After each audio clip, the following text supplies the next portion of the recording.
They called him a monster, beat him in alleys, and sent soldiers to kill him. So he said, "Fuck your village, fuck your chains, I'm out." Homie didn't just glow up, he went full God mode and came back to dominate. 3 kunai flew through the dark. They were aimed perfectly. Throat, heart, liver.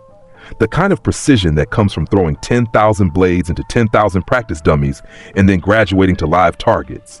Root Anbu did not miss. Root Anbu did not hesitate. Root Anbu followed orders. The boy they were aimed at was 8 years old. He was sitting on the floor of his apartment eating cold rice from a cracked bowl because the landlord had shut off his stove again. The window behind him was open because the lock had been broken for 6 months and nobody was going to fix it. His name was Naruto Uzumaki, and in exactly 4 seconds, he was going to become the most dangerous person in the elemental nations. The kunai crossed the room in silence. 3 blades. 3 kill shots. 4 seconds became 3. 3 became 2. 2 became 1. And then the kunai stopped. They hung in the air, 3 inches from his face, close enough that the boy could see his own reflection in the polished steel, blue eyes, wide, confused, lit by moonlight. The Root Anbu in the window did not understand what had happened. He had thrown those kunai with enough force to punch through bone. They were suspended in nothing. No wire, no jutsu he could see, just floating. Trembling slightly, like they wanted to keep going, but something stronger said no. Naruto stared at the blades. Something cracked open inside his skull, not pain. Deeper than pain, a door that had been locked since the day he was born finally violently swung wide. Behind it was a flood, memories that were not his, feelings that were absolutely his. A camp, wire fences, snow falling on bodies stacked like firewood, a coin moving between small fingers while men in uniforms watched, a helmet, a cape, a man standing on a beach with his arms outstretched, while a submarine rose from the ocean like a whale breaching for God. The name came to him like thunder heard from far away.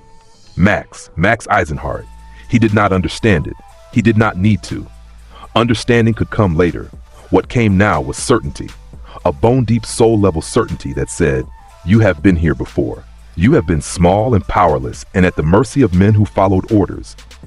And you swore on everything you ever loved, that it would never happen again." The kunai reversed. The Root Anbu had 1/2 second to register that the blades he had thrown were now coming back at 3 times the speed. He was elite. He was fast. He dodged 2 of them. The third took him through the shoulder and pinned him to the window frame like an insect on a board. He grunted, reached for the blade, tried to pull it free. It would not move. The metal was locked in place by something he could not see or feel or fight. 2 more Root operatives dropped from the ceiling. They had been waiting in the crawl space above, standard protocol for a target termination in a residential building. One drew a tanto. The other formed hand seals for a paralysis jutsu. Naruto stood up. The cracked bowl fell from his lap and shattered on the floor. He raised his hand, palm open, fingers spread. He did not know why he did it. The motion was instinct, muscle memory from a body he had never worn. The tanto ripped itself from the Anbu's grip and flew across the room into the far wall, burying itself to the hilt. The man stared at his empty hand. Before he could process what had happened, his chest plate, standard issue Root body armor, steel core composite, began to compress. It tightened around his ribs like a fist closing. He gasped. His hands clawed at the armor. It kept closing. The second operative finished his paralysis jutsu. Every piece of metal in the room moved at once. Kunai flew from weapon pouches. The stove in the corner crumpled like paper. The pipes in the walls groaned and then tore free, spraying water. The iron nails holding the floorboards down ripped upward like teeth being pulled. Everything metal, everything with iron in it, everything that responded to the force Naruto was now generating simply. The operative was hit by 11 objects simultaneously. He went through the wall and did not get back up. Naruto looked at the first Anbu, the one pinned to the window frame. The man was trying to speak. His mask had cracked. Underneath it, he looked young, maybe 20. "Who sent you?" Naruto asked.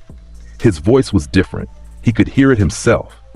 It was still the voice of an 8-year-old boy, but the words came out with a weight they had never carried before, like each one was wrapped in iron. The Anbu said nothing. Root training. He would die before he talked. Naruto felt the metal in the man's armor, felt the iron in his blood, felt the fillings in his teeth. He could have done 100 things in that moment, each one more terrible than the last. He chose the gentlest option. He closed his hands slowly. The armor around the Anbu's body locked rigid, pinning every limb, sealing every joint. The man became a statue inside his own equipment. "You do not need to tell me," Naruto said quietly. "I already know. There is only one man in this village who sends masked soldiers to kill children in the dark." He turned away from the Anbu, walked to the center of his ruined apartment, looked around at the cracked walls, the broken bowl, the cold rice scattered across the floor. This place, this cage, this life they had assigned him, the demon boy, the container, the weapon they kept leashed and starving and afraid, so that one day when they needed what was inside him, he would be desperate enough to comply. Never again. He felt the metal beneath the building, in the foundation, in the pipes, in the earth. Iron deposits, deep and vast, running through Konoha's bedrock like veins through a body. He could feel all of it. Every gram, every molecule. It sang to him. It had always been singing, he realized. He had just never been awake enough to hear it. A fragment of steel, broken from one of the root operative's blades, rose from the floor. It was about the size of a dinner plate, jagged at the edges. Naruto stepped onto it. It held him. The metal hummed beneath his feet, and he rose. Through the hole in his ceiling, through the crawl space, through the roof, out into the night sky above Konoha. The village spread below him, homes with warm lights, streets where people walked and laughed and lived their lives without ever once wondering about the boy in the rundown apartment on the edge of the district. The Hokage Monument.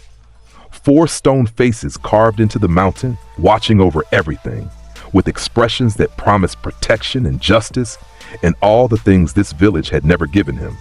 He floated there, 60 feet above his own rooftop, standing on a shard of broken steel, and he felt the wind on his face and the magnetic field of the planet itself humming in his bones. And for the first time in 8 years of a miserable, lonely, brutalized existence, Naruto Uzumaki felt like himself. "Naruto!" The voice came from below, old, afraid, familiar. Hiruzen Sarutobi, the 3rd Hokage, stood in the street outside the apartment building.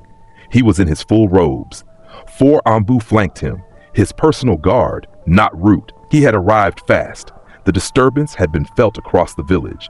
Every sensor-type ninja in Konoha had woken up screaming because the electromagnetic field in the Eastern District had just done something that electromagnetic fields were not supposed to do. Hiruzen looked up. His face was a study in horror. Not horror at what Naruto might do, horror at what had clearly already been done to him. 3 Root Anbu were down. His apartment was gutted, and the boy was floating. "Naruto," the old man said again, softer now. "Come down. Let me."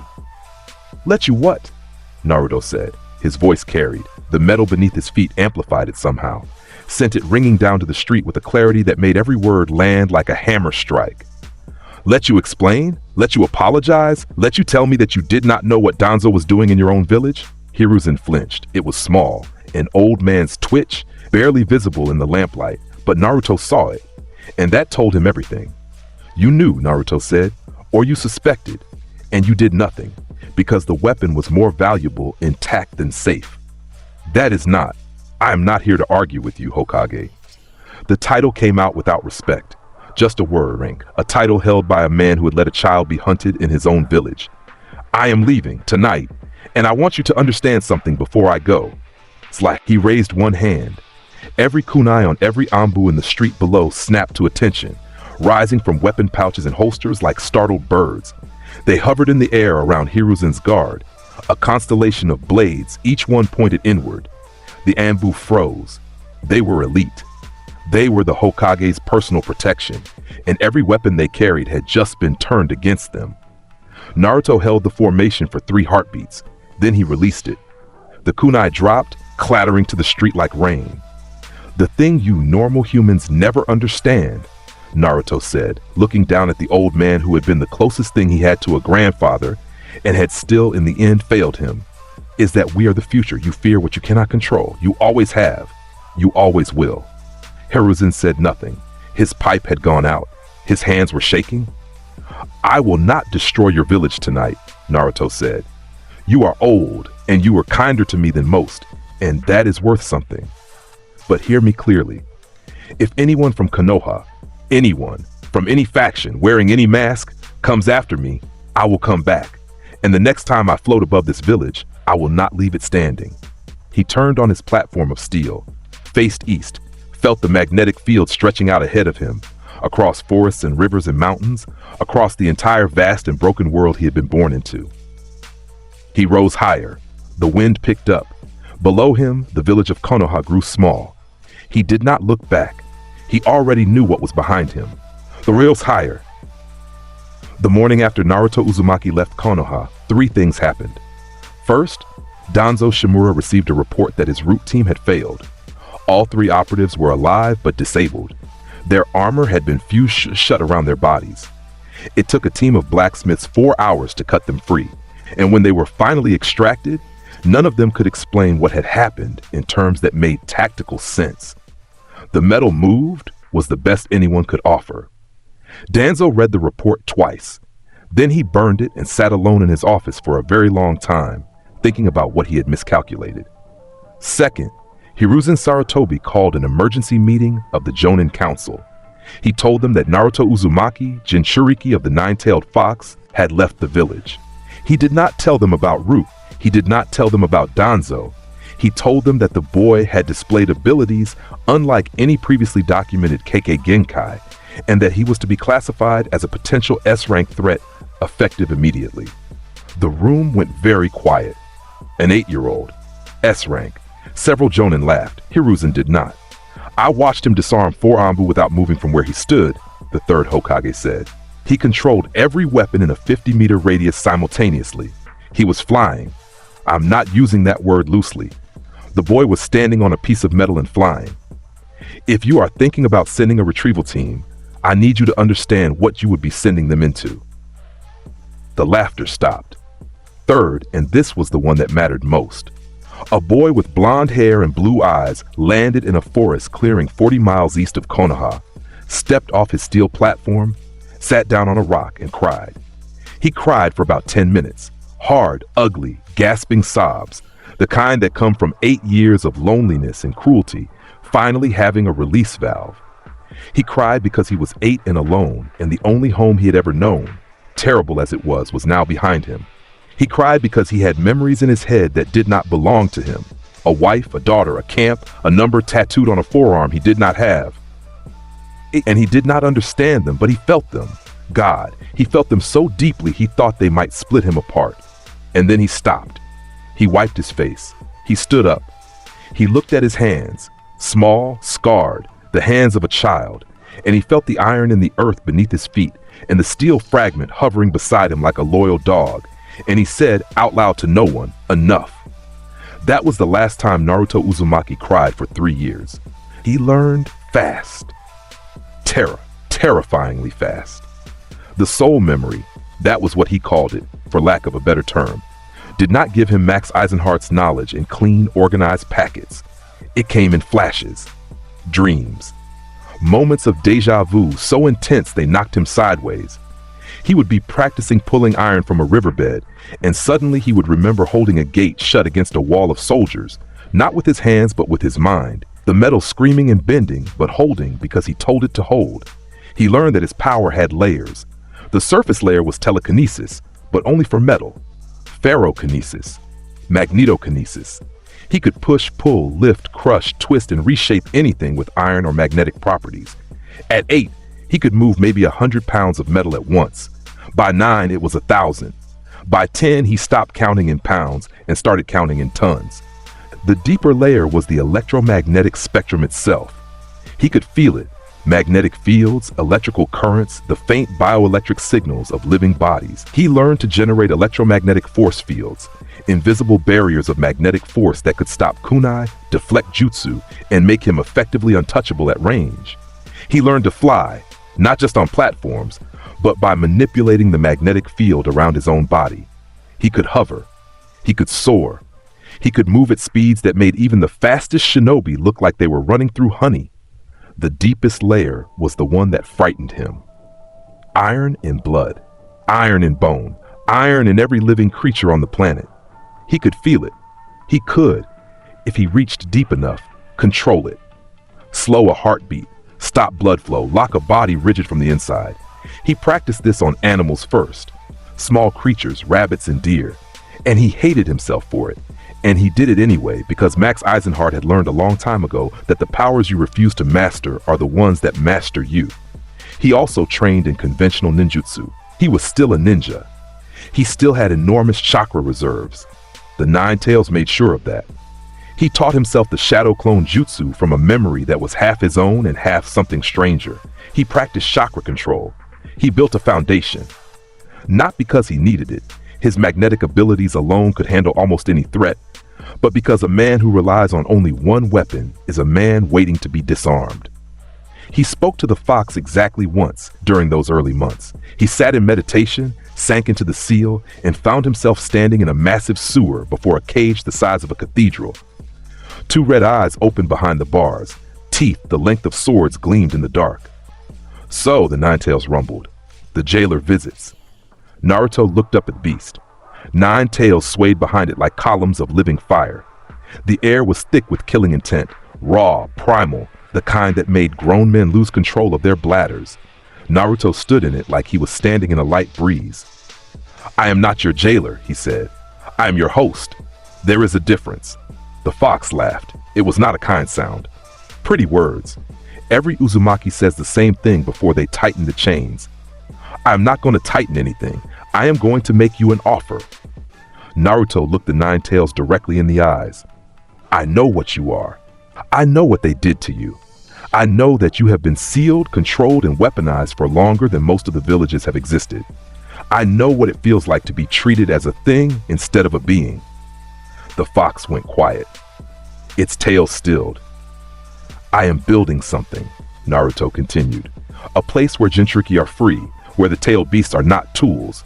I cannot free you from this seal, not yet and maybe not ever, but I can promise you this. I will never use you as a weapon against your will. I will never suppress you. And when I speak to the world about what has been done to the Jinchuriki, I will speak about what has been done to you too." The silence stretched. Kurama, the name came to Naruto unbidden, another gift from somewhere deep, studied him with eyes that had watched civilizations rise and fall. "You are different," the fox finally said. "Yes, you are not lying. No." "Interesting." That was all. Kurama closed his eyes and said nothing else. But from that day forward, Naruto felt the seal soften, just slightly. The chakra that leaked through came easier, cleaner. Not forced through a crack, but offered through a door left slightly ajar. It was not trust. Not yet. But it was the beginning of something. He was 11 when he went to Takigakure. He had heard about Fu the way you heard about most Jinchuriki. Whispers in taverns, fragments of intelligence traded between missing nin in the gray markets that dotted the border territories.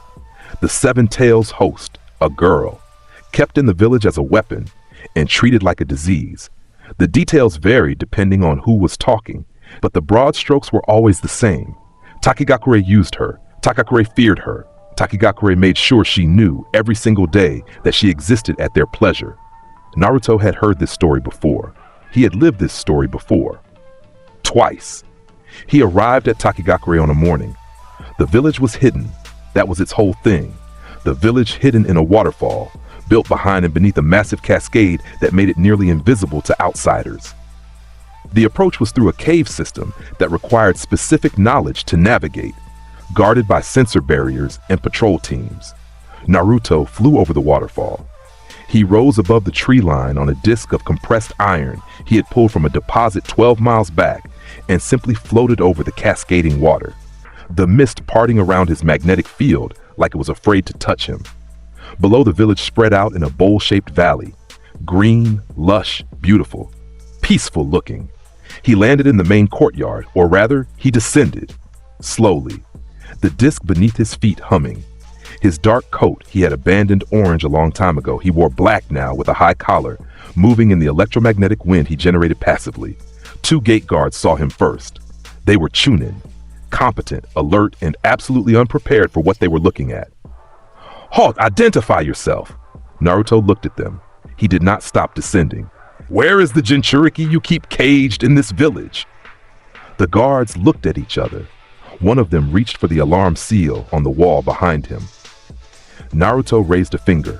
The metal plate on the man's forehead protector yanked forward, pulling his head with it. The guard stumbled, grabbed at the headband, found it locked in place by an invisible grip. His partner drew a kunai. It flew out of his hand before his fingers could tighten around the hilt and embedded itself in the wall 6 inches to the left of his ear. "I will ask once more," Naruto said. He touched down. The disc dissolved back into iron filings that settled around his feet like dark snow. "The Jinchuriki, where?" It took them 30 seconds to tell him. Fear is an excellent motivator. The compound where they kept food was on the eastern edge of the village. It was not a prison in name. It was officially listed as specialized housing, but the reinforced walls, the seal-locked door, and the 4-man ambu rotation told a different story. Naruto walked through the village streets to get there. He could have flown. He chose to walk. He wanted people to see him. He wanted them to know that someone had come. By the time he reached the compound, the alarm had been raised. Takigakure Anbu converged from 4 directions, 15 of them. Full armor, full weapons. They surrounded him in a half circle, and the squad leader, a tall woman in a cat mask, stepped forward. "You are trespassing in a sovereign village. Surrender immediately or magnetokinesis." Every kunai, every shuriken, every tanto, every senbon, every metal weapon on every ambu in the half circle ripped free of their holsters and pouches simultaneously. The weapons flew upward, joining in a swirling orbit above Naruto's head, a halo of steel, spinning lazily, catching the sunlight. The ambu stared at their empty hands. Several of them patted their holsters in disbelief, as if the weapons might have just slipped deeper inside. They had not. "Let me explain something," Naruto said. He had not raised his voice.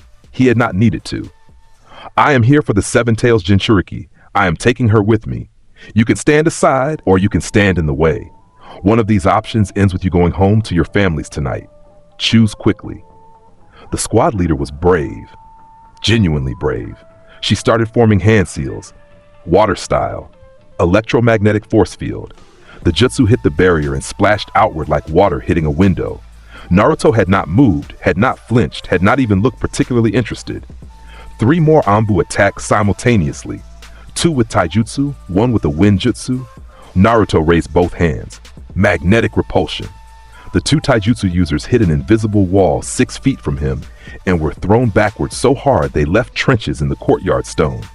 The wind jutsu dissipated against the electromagnetic field like a candle blown out. Naruto walked past them, toward the compound.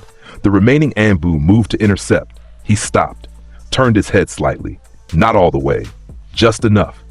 The next person who steps in my path loses their armor, and I am not talking about the armor on the outside. Nobody moved. He reached the compound. The door was reinforced steel, 3 inches thick, covered in suppression seals. It was, by any reasonable standard, one of the most secure doors in the village. Naruto placed one palm flat against it. The door screamed.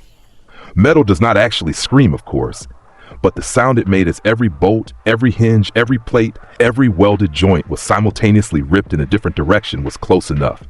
The door did not open. It disintegrated. Fragments of steel flew outward in a controlled bloom, embedding in the surrounding walls and ground like the world's most violent flower opening. Beyond the doorway was a hallway. At the end of the hallway was a room. In the room was a girl. She was sitting on a cot. She had green hair and orange eyes, and she was looking at the doorway with an expression that was equal parts terrified and intensely curious. She was wearing standard Takigakure clothing, plain, institutional, the kind of thing you wore when nobody thought you were worth dressing well. Her wrists had faint marks, seal residue. They had been binding her chakra. Naruto looked at her. She looked at him. "Who the hell are you?" Fu asked. "Someone like you," Naruto said. He extended his hand. Behind him, the remains of the door were still settling, small pieces of metal clinking as they hit the ground. In the distance, he could hear more shinobi assembling. Reinforcements. It did not matter. You are a god among insects. Never let anyone tell you different. Come with me and you will never be a slave again." Fu stared at his hand. Then she looked past him, at the destroyed corridor, the unconscious Anbu, the faint humming glow of his electromagnetic field. "Did you just walk into a hidden village and blow up my door?"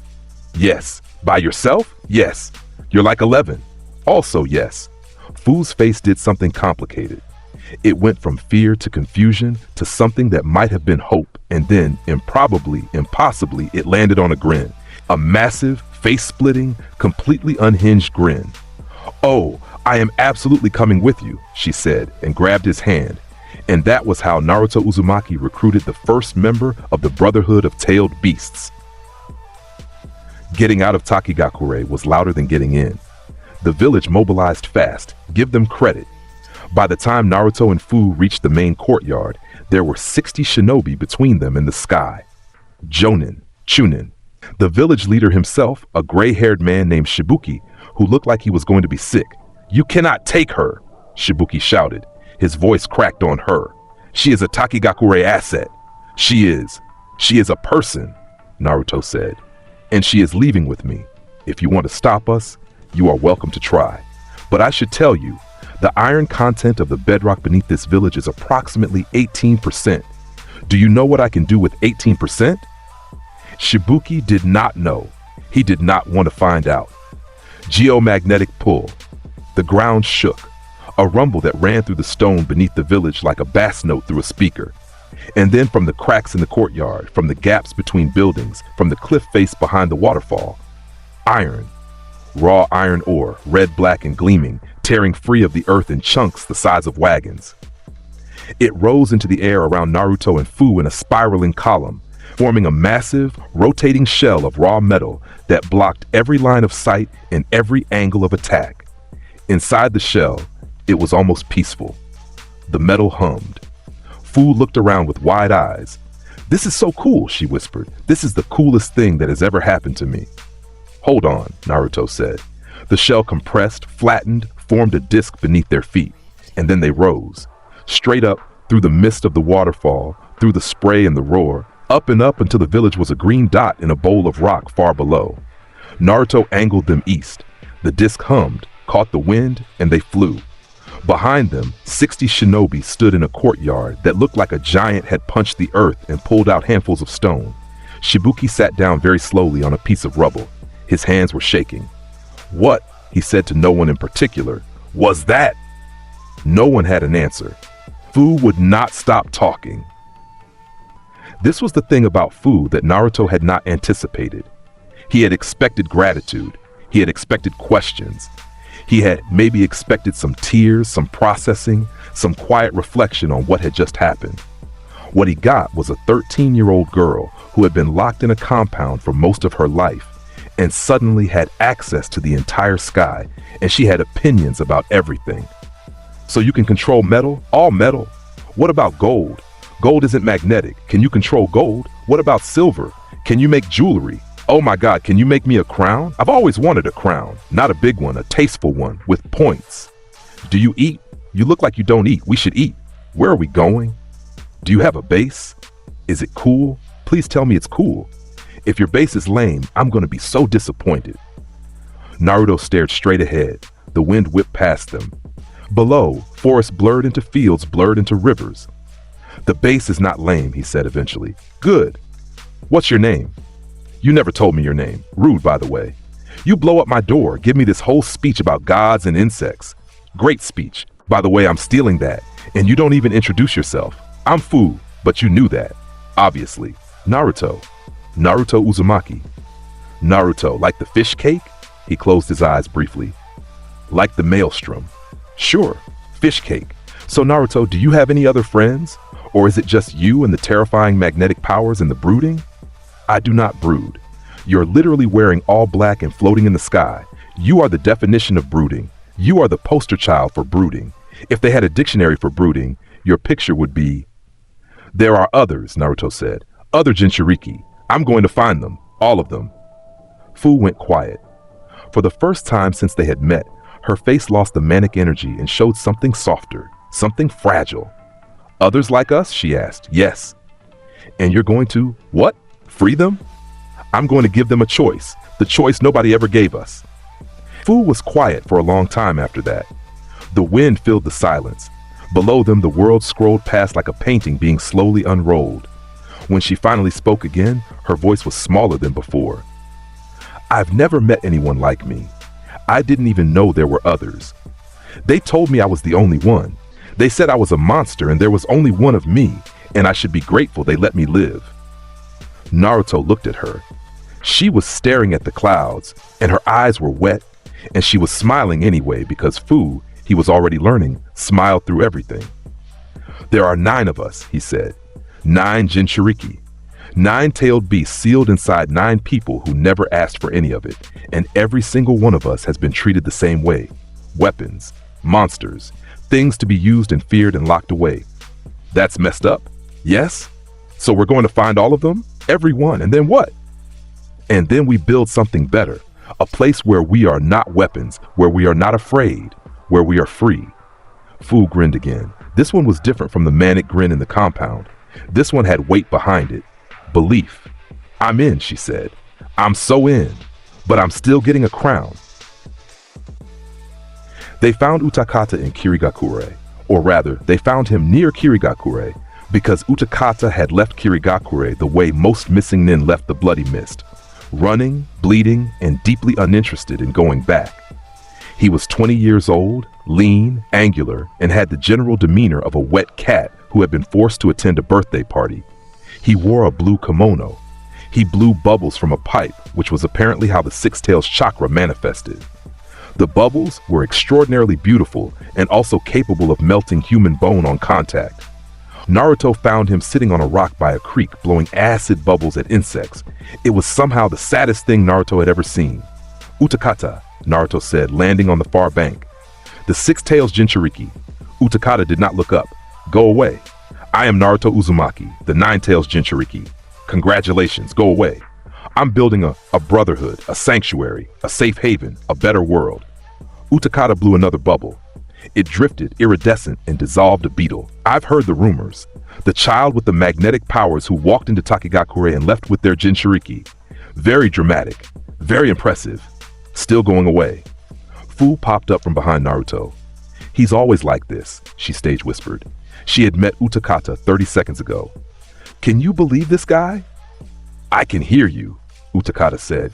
Good, you should hear me. Come with us. It's great. We fly on metal and fight Anbu, and Naruto does these epic speeches, and I have spent my entire adult life running from people who want to use what is inside me, Utakata said. He finally looked up. His eyes were dark, tired, and completely devoid of the warmth that Fu carried so effortlessly. Why would I voluntarily join another group that exists entirely because of what I contain? It was a fair question. Naruto respected it. Because we do not exist because of what you contain, he said. We exist because of what was done to you for containing it. There is a difference. Utakata held his gaze. Naruto held it back. The creek burbled between them. Fu, for once, said nothing. I am not asking you to fight, Naruto continued. I am not asking you to be a soldier. I am asking you to stop being alone. That is all. Utakata said nothing. He looked back at his creek. He blew another bubble. This one floated up into the sunlight and caught the colors of the evening sky before it popped, harmlessly, leaving nothing behind but a faint shimmer in the air. Naruto turned and walked away. When you're ready, follow the magnetic pull. You'll know what I mean. He left a trace, a faint magnetic signature like a compass needle pointing toward wherever he was, detectable only by someone with a tailed beast's heightened senses. It was subtle. It was also permanent. Utakata did not follow them that night, or the next night, or the night after that. On the 4th night, Naruto and Fu were camped in a forest clearing. Fu was asleep, curled up by the fire, snoring lightly. Naruto was meditating, feeling the magnetic field of the world stretch out around him like a web.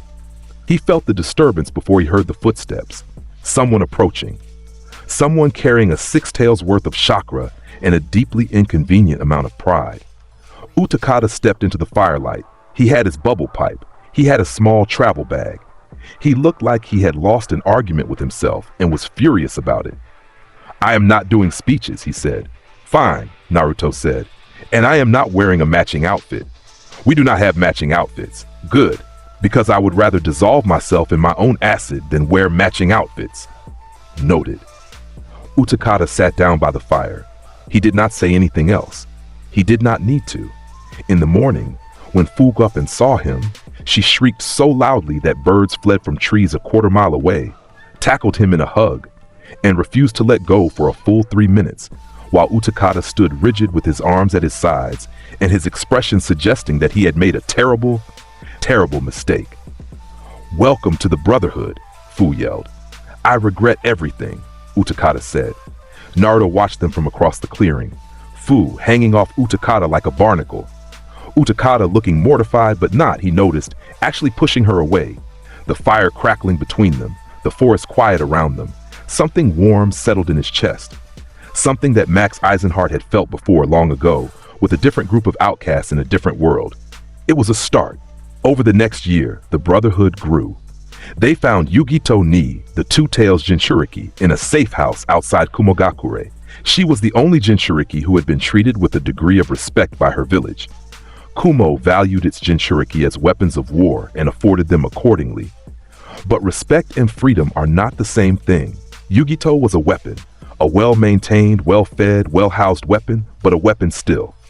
When Naruto explained what he was offering, she listened with the careful, analytical mind of a veteran kunoichi. "And if I say no," she asked, "then you say no. I told you, this is a choice. And if Kumo comes after me, they will. And when they do, they will find me standing between you and them." Yugito searched his face for the lie. She did not find one. She joined. They found Han, the Five-Tails Jinchuriki, in a prison in Iwagakure. He had been there for 2 years.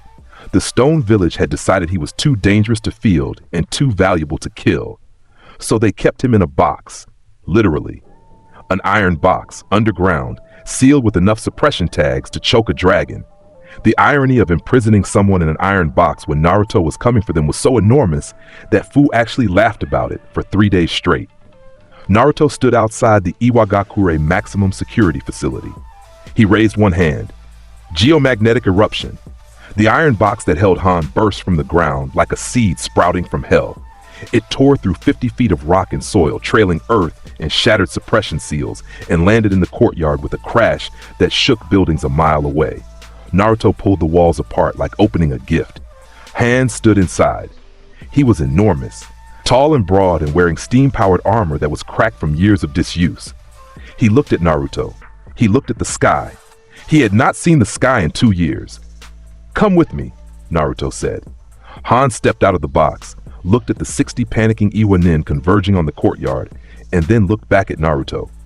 "Can I hit some of them first?" Han asked. "Be my guest." Han hit some of them. It was extremely satisfying for everyone involved except the Iwanin. They found Roshi, the Four-Tails Jinchuriki, wandering alone in the mountains. He was old, grizzled, and deeply skeptical. He also joined because Naruto made his case, and Roshi was tired of being alone, and sometimes that is enough. The Brotherhood of Tailed Beasts now numbered 7. Naruto, Fu, Utakata, Yugito, Han, Roshi, and one more, Yagura, the former Mizukage and Three-Tails Jinchuriki, who Naruto had found in a catatonic state after the fall of the Bloody Mist regime. The genjutsu that had controlled Yagura for years had left him broken. Naruto could not fix that. What he could do was give the man a safe place to exist while the pieces of his mind slowly found each other again. Yagura did not speak. He barely moved, but he was alive, and he was free, and he was protected. That was the promise. That was the whole point. The sanctuary Naruto built was called Genosha. He had not planned the name. It came to him the way the soul memories always came, sudden, unbidden, and with more weight than it should have had for a word he had never heard in this life. Genosha. An island that did not exist in this world, but had existed in another one. A haven for mutants. A place where the extraordinary could live without being hunted. In this world, Genosha was an island off the eastern coast of the Land of Water. Uninhabited, rocky, volcanic soil, rich in iron ore. Naruto had found it during his travels and known immediately that this was the place. He could feel the metal in every inch of the island, in the bedrock, in the mountains, in the black sand beaches. It was, for him, a living fortress. He built it with his hands, his mind, his power. Iron walls rose from the earth, shaped and smoothed and polished until they gleamed. Buildings formed from raw ore, refined and structured by magnetic force alone. He built homes, training grounds, a great hall where the Brotherhood gathered and ate and argued and laughed. He built defenses, layered magnetic barriers, hidden iron deposits that he could activate remotely to create weapons and walls at a moment's notice. He built a garden because Fu insisted, and he built a library because Utakata insisted, and he built an arena because Han insisted, and each addition made it more real. Genosha, home. The 7 Jinchuriki, 8 if you counted Killer B of Kumogakure, who had sent word through Yugito that he was interested but not ready to leave his village, lived there, trained there, healed there. It was imperfect. They fought. They disagreed.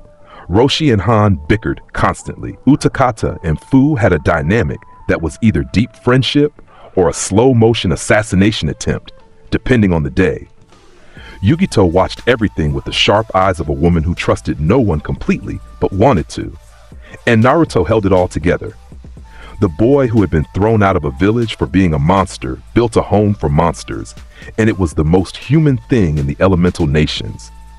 He was 12 when Konoha came back into his life. He had not planned to return. He had no interest in Konoha, not in its politics, not in its people, not in its stupid Chunin exams or its stupid Hokage faces or its stupid ramen stand that he absolutely did not still think about sometimes. But Gaara was there. Gaara, the one-tailed Jinchuriki, was the one he had not been able to reach. Tsunagakure kept him close, not in a prison, not in a compound, but in something worse, in a family. A family that feared him, used him, and had trained him since birth to believe that his only purpose was to kill. Gaara was a weapon that believed it was a weapon, and that was harder to break than any chain. Naruto had sent messages. Gaara had not responded. He had sent offers. Gaara had rejected them. He had on one occasion gone to Suna himself, and Gaara had attacked him on sight, because that was what Gaara did with everything. Attack, destroy, prove through violence that his existence had meaning. Naruto had deflected every grain of sand with a magnetic field and left without fighting back. It was the closest he had come to failing. When he learned that Gaara would be at the Chunin exams in Konoha, he knew it was his best chance. Gaara, outside of Suna. Gaara in an unfamiliar environment. Gaara in a place where the leash might be just loose enough. And then Orochimaru's invasion happened, and everything went sideways in the best possible way. The Chunin exams. The arena was packed. Thousands of spectators, Konoha's best and brightest, dignitaries from allied nations. The third Hokage in his box seat, looking old and tired, and nothing like the man who had once been called the God of Shinobi. In the arena below, the matches were happening. Sasuke Uchiha fought with impressive skill and terrible arrogance.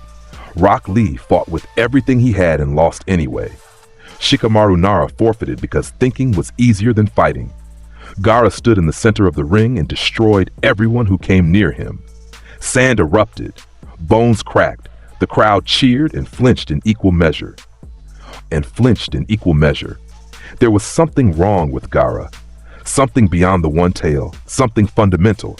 And everyone could see it, but nobody wanted to name it. He was unraveling. The seal was slipping. Shukaku was pushing through. Then the feathers fell. Genjutsu cast over the entire arena. Spectators slumped in their seats, unconscious. The Konoha shinobi who recognized the technique released it instantly, the sharp spike of Kai echoing across the stadium. But by then, the sky was full of snakes. Orochimaru dropped his disguise. He was on the Kage platform, and the third Hokage was already moving, and the purple barrier went up around them. Sound Village ninja flooded through the breached walls. Suna forces turned on their Konoha allies. Explosions ripped through the commercial district. The invasion of Konoha had begun, and in the center of the arena, Gaara screamed. It was not a human sound. It was the sound of a tailed beast forcing its way through a seal that was never strong enough to hold it, amplified by a boy who had never been taught to resist because his village wanted the beast to emerge when it was useful. Sand erupted. Not the controlled sand Gaara used in combat, but a tidal wave, a living desert pouring from his gourd and from the ground itself, rising 30, 40, 50 feet into the air. The one-tail's face began to form in the sand. One massive eye opened. A mouth the size of a house grinned with teeth made of compressed desert. Half-formed Shukaku, in the middle of a populated arena. During an invasion, Konoha shinobi who had been fighting sound forces suddenly had a much bigger problem. Jonin scattered. Anbu moved to contain. Nothing was working. The sand was everywhere. Kakashi Hatake was on a rooftop. His Sharingan was exposed. He was assessing the situation with the speed and clarity that made him one of the most dangerous ninja alive, and his assessment was very simple. This was unwinnable. Too many threats, too many angles. The barrier around the Hokage was impenetrable. Orochimaru was inside it. Shukaku was emerging. The sand invasion was organized, and the sound forces were relentless. Konoha was losing. Then the sky went dark. Kakashi looked up. His Sharingan spun. What he saw did not make sense. Metal, every piece of metal in the visible sky. Kunai by the thousand pulled from weapon shops and armories in the bodies of fallen shinobi. Swords, armor plating, iron ripped from building foundations, from underground pipes, from the very bedrock of Konoha. All of it rising, all of it converging overhead in a massive swirling disk that blotted out the sun. It was the most metal anyone in Konoha had ever seen in one place at one time. It covered the sky like a second firmament. It hummed, it sang, and from the center of it, descending slowly, his arms spread, his dark coat billowing in the electromagnetic wind, his metallic helmet catching the light of a sun that was barely visible behind the wall of steel he had assembled. Naruto Uzumaki came home. Kakashi's Sharingan cataloged everything. The magnetic field, the controlled rotation, the sheer mass of what was being levitated. His best estimate was somewhere north of 3,000 tons. The calm on the boy's face. The 12-year-old boy who was holding 3,000 tons of metal in the sky with his mind and looked bored. That's... Kakashi started. Beside him, Might Guy landed on the rooftop. His eyes were wide. His usually booming voice was very quiet. Kakashi, what am I looking at? That's Naruto, Kakashi said. Minato's son. The one who left 4 years ago? Yes, he can do that? Apparently. Kakashi, that is 3,000 tons of metal. I know. He is 12. I know. How are we still alive? Kakashi did not answer that because it was an excellent question, and the answer, because he's choosing not to kill us, was not comforting. Below, the arena erupted into chaos. Sound Ninja who had been advancing on civilian positions looked up and stopped advancing. Suna forces who had been pressing their attack paused.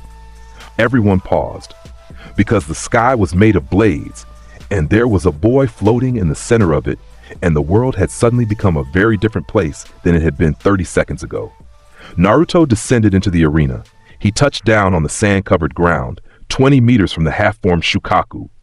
The disc of metal above him continued to spin, slower now, patient, like a predator circling.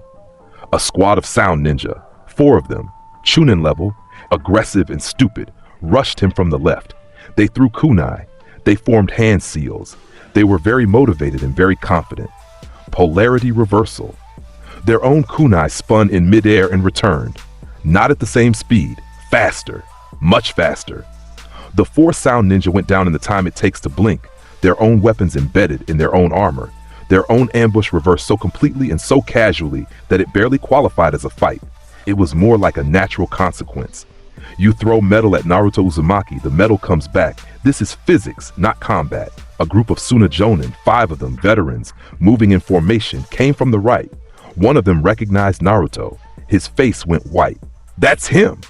That's the magnetic demon. Fall back. Fall back now. Magnetic crush. Naruto closed his fist.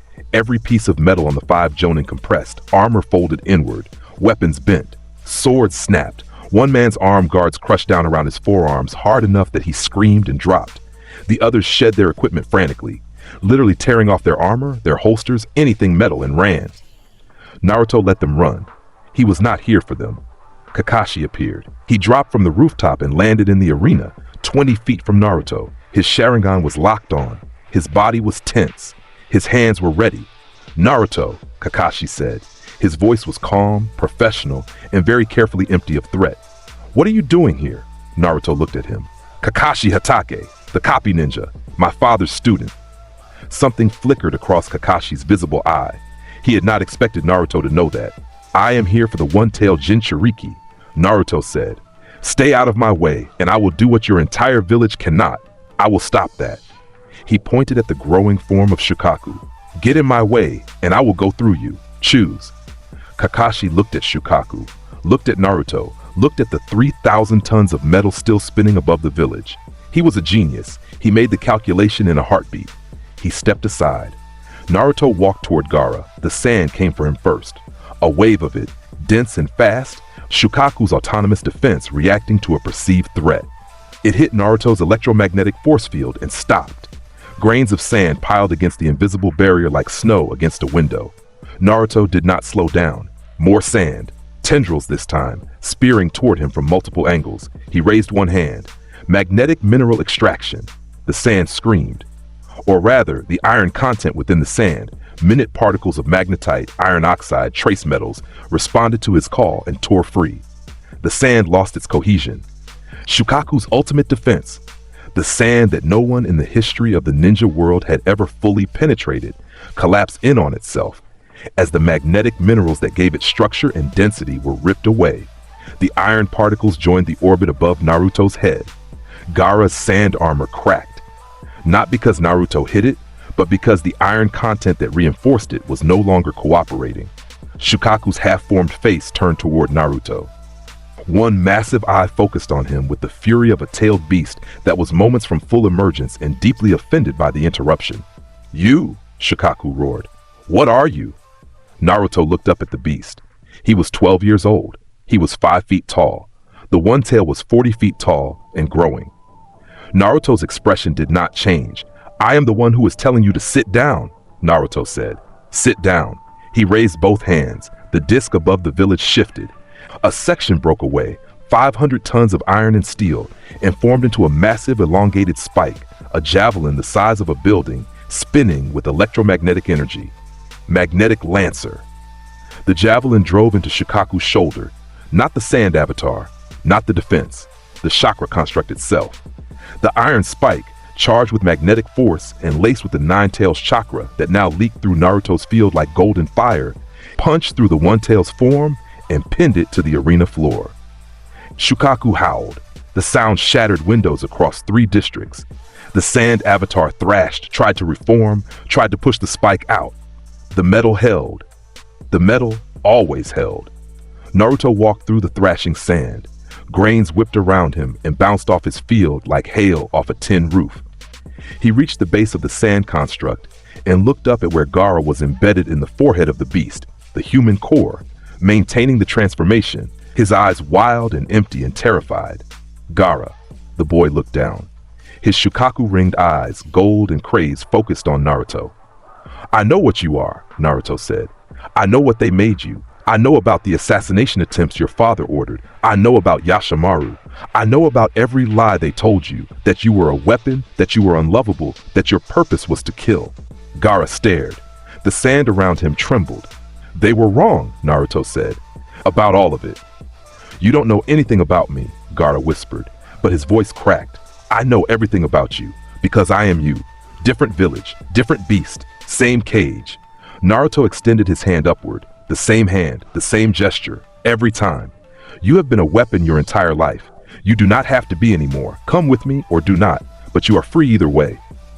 The sand stopped all at once.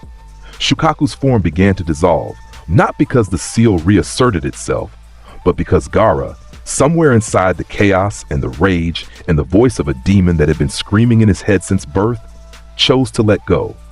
The sand fell like rain. The half-formed beast collapsed into a mound of loose desert that spread across the arena floor in a wave of brown dust. Gaara dropped from where he had been suspended. He fell. Naruto caught him, not with his hands, but with a platform of metal that rose to meet the boy and lowered him gently to the ground. Gaara lay on the metal disc. He was breathing hard. His eyes were normal again, pale green, exhausted, human. He looked up at Naruto. Why? Gaara asked. Why do you care? Because someone has to, Naruto said, and because no one else will. Gaara closed his eyes. When he opened them, they were wet. He reached up and took Naruto's hand. In the stands, Temari and Kankuro watched their brother, the monster they had grown up fearing, the weapon their father had forged, the boy they had never been allowed to love. Take the hand of a stranger and stand up. Tamari's hands were over her mouth. Kankuro had stopped breathing. Across the village, the invasion was still happening, but it was happening quieter now. The sound forces were pulling back, partly because their plan was unraveling, mostly because they had looked up and seen the sky and decided that retreat was the intellectually honest choice. The Suna forces were confused, leaderless, their ultimate weapon neutralized. On the Kaji platform, inside the purple barrier, Orochimaru paused in his fight with the third Hokage. He looked down at the arena. His golden eyes found Naruto. His tongue, absurdly long, unsettlingly mobile, licked his lips. "Interesting," Orochimaru said. "Very interesting." Hiruzen, bleeding from a wound on his arm, followed Orochimaru's gaze. What he saw made his old heart do something complicated. "That boy," Orochimaru murmured, "is the most extraordinary specimen I have ever seen. The magnetic field manipulation alone is worth a decade of study, and he is a Jinchuriki. Imagine the nine tails of chakra channeled through an omega-level magnetokinetic. The possibilities." "He is not a specimen," Hiruzen said. "He is a child. He is neither." Orochimaru smiled. "He is a god, and gods are always worth collecting." Hiruzen moved between Orochimaru and the direction of the arena, even though the barrier made such positioning meaningless. It was instinct. 4 years too late, but still there. The fight continued. Below, Naruto rose into the air, carrying Gaara on the platform beside him. The disk of metal above the village shifted, began to disperse. Kunai and swords and armor plates drifted down like the world's most dangerous snowfall, landing in neat piles across the village. Returned, not destroyed. A final message. I could have used all of this against you. I chose not to. Remember that. Naruto floated above the arena. Every eye in Konoha that was still conscious looked up. He did not give a speech. Not this time. He looked down at the village that had been his cage, and he saw it burning, and he felt nothing except the weight of the boy beside him who was finally at last free. He turned toward the east, toward Genosha, toward home. Behind him, Konoha stood, damaged, burning, invaded, humiliated, shaken to its foundation, but standing. He had not destroyed it. He could have. Everyone knew it. That restraint was the speech. As he flew over the village wall, Gaara spoke for the first time. "The others," Gaara said. His voice was raw. "The other Jinchuriki. They will welcome you," Naruto said. I have never been welcomed anywhere. You have never been with us." They flew east, just the sun was setting behind them, painting the sky in shades of fire. Below the village of Konoha began the slow, thick, stunned process of realizing what had just happened to it. The emergency summit was called 3 days later. It was the fastest a 5-cog summit had been organized in the history of the shinobi system. Normally, it took weeks of diplomatic maneuvering, scheduling, arguing about venues. This time, the messages went out within hours, and every Kaja agreed to attend within the day. Because the situation was simple, something was happening that none of them could handle alone. And if they did not figure out a collective response, the entire architecture of the ninja world was going to collapse. The summit was held in the land of iron, neutral territory, cold and severe, a country of samurai who stayed out of shinobi politics. The 5 Kage sat at a curved table in a hall of stone and steel. The 5th Hokage, Tsunade Senju, newly instated after the 3rd's death in the invasion, sat with her arms crossed and her jaw tight. The 3rd had died fighting Orochimaru. The village was in shambles, and on top of everything else, she had inherited the catastrophe that was Naruto Uzumaki. The 4th Raikage, a mountain of a man with arms that could crack boulders, slammed his fist on the table before anyone else could speak. The table cracked. "He took Yugito," A growled. "He walked into Kumo's territory and took my Jinchuriki." "He didn't walk," the 5th Mizukage, Mei Terumi, elegant and deadly, said. "He flew. And your forces could not stop him. Neither could ours. Neither could anyone's. That is the problem." "This is the intelligence briefing," the Kazakage's representative said, since Tsunagakure's Kage situation was complicated after the invasion. He slid a folder across the table. "Naruto Uzumaki, age 12, former Konoha citizen, Jinchuriki of the Nine-Tailed Fox, classified S rank at age 8. Current threat assessment, beyond S rank." "Beyond S rank?" I repeated, "There is no beyond S rank." "There is now." The representative opened the folder. In the last 3 years, Uzumaki has infiltrated or attacked 6 hidden villages. He has engaged and defeated over 300 shinobi across all ranks. He has never been injured. He has never been captured. He has never retreated. He has extracted 6 Jinchuriki from their villages of origin and assembled them in an unknown location. His abilities include the manipulation of all ferrous metals at a distance, the generation of electromagnetic force fields impervious to most known jutsu, flight, and... The representative paused. He looked like he wanted to be somewhere else. The reported ability to control the iron content in human blood. The table was very quiet. That last one, the Tsuchikage, Onoki, old and small and floating slightly above his chair because his back hurt, said, "Confirmed?" Confirmed by 17 independent witnesses across 4 nations. He used it on a squad of Iwa Anbu during the extraction of the 5 tails. 12 shinobi were incapacitated simultaneously. All survived. He appears to use it as a non-lethal technique. Appears to, Onoki repeated. He uses non-lethal because he chooses to. What happens when he chooses otherwise? Nobody answered that. Tsunade spoke for the first time. I met Naruto once when he was 4. He was... She stopped, pressed her lips together. He was a child. A lonely, mistreated child in a village that should have protected him. We failed him. I failed him. Sarutobi-sensei failed him. Every single person who knew what that boy was going through and did nothing failed him. Touching, I said. But he has my Jinchuriki. He has 6 Jinchuriki, Tsunade shot back. And he is the 7th. That is 7 of the 9-tailed beasts under one person's control. Even if you could get past his magnetic abilities, which none of us can, you would still be fighting a coalition of tailed beasts. The combined firepower of 7 Biju could sink this continent. So what do you suggest? Mei asked. We do nothing? I suggest we acknowledge reality, Tsunade said. Uzumaki is not coming for us. He is not invading villages. He is not starting wars. He extracted Jinchuriki who were being held against their will. And before anyone objects, I have read the intelligence on how those Jinchuriki were treated. And held against their will is a generous description for what some of your villages were doing. He has established a settlement. He wants to be left alone. Unacceptable, I said. A rogue actor with 7-tailed beasts is an existential threat regardless of his stated intentions.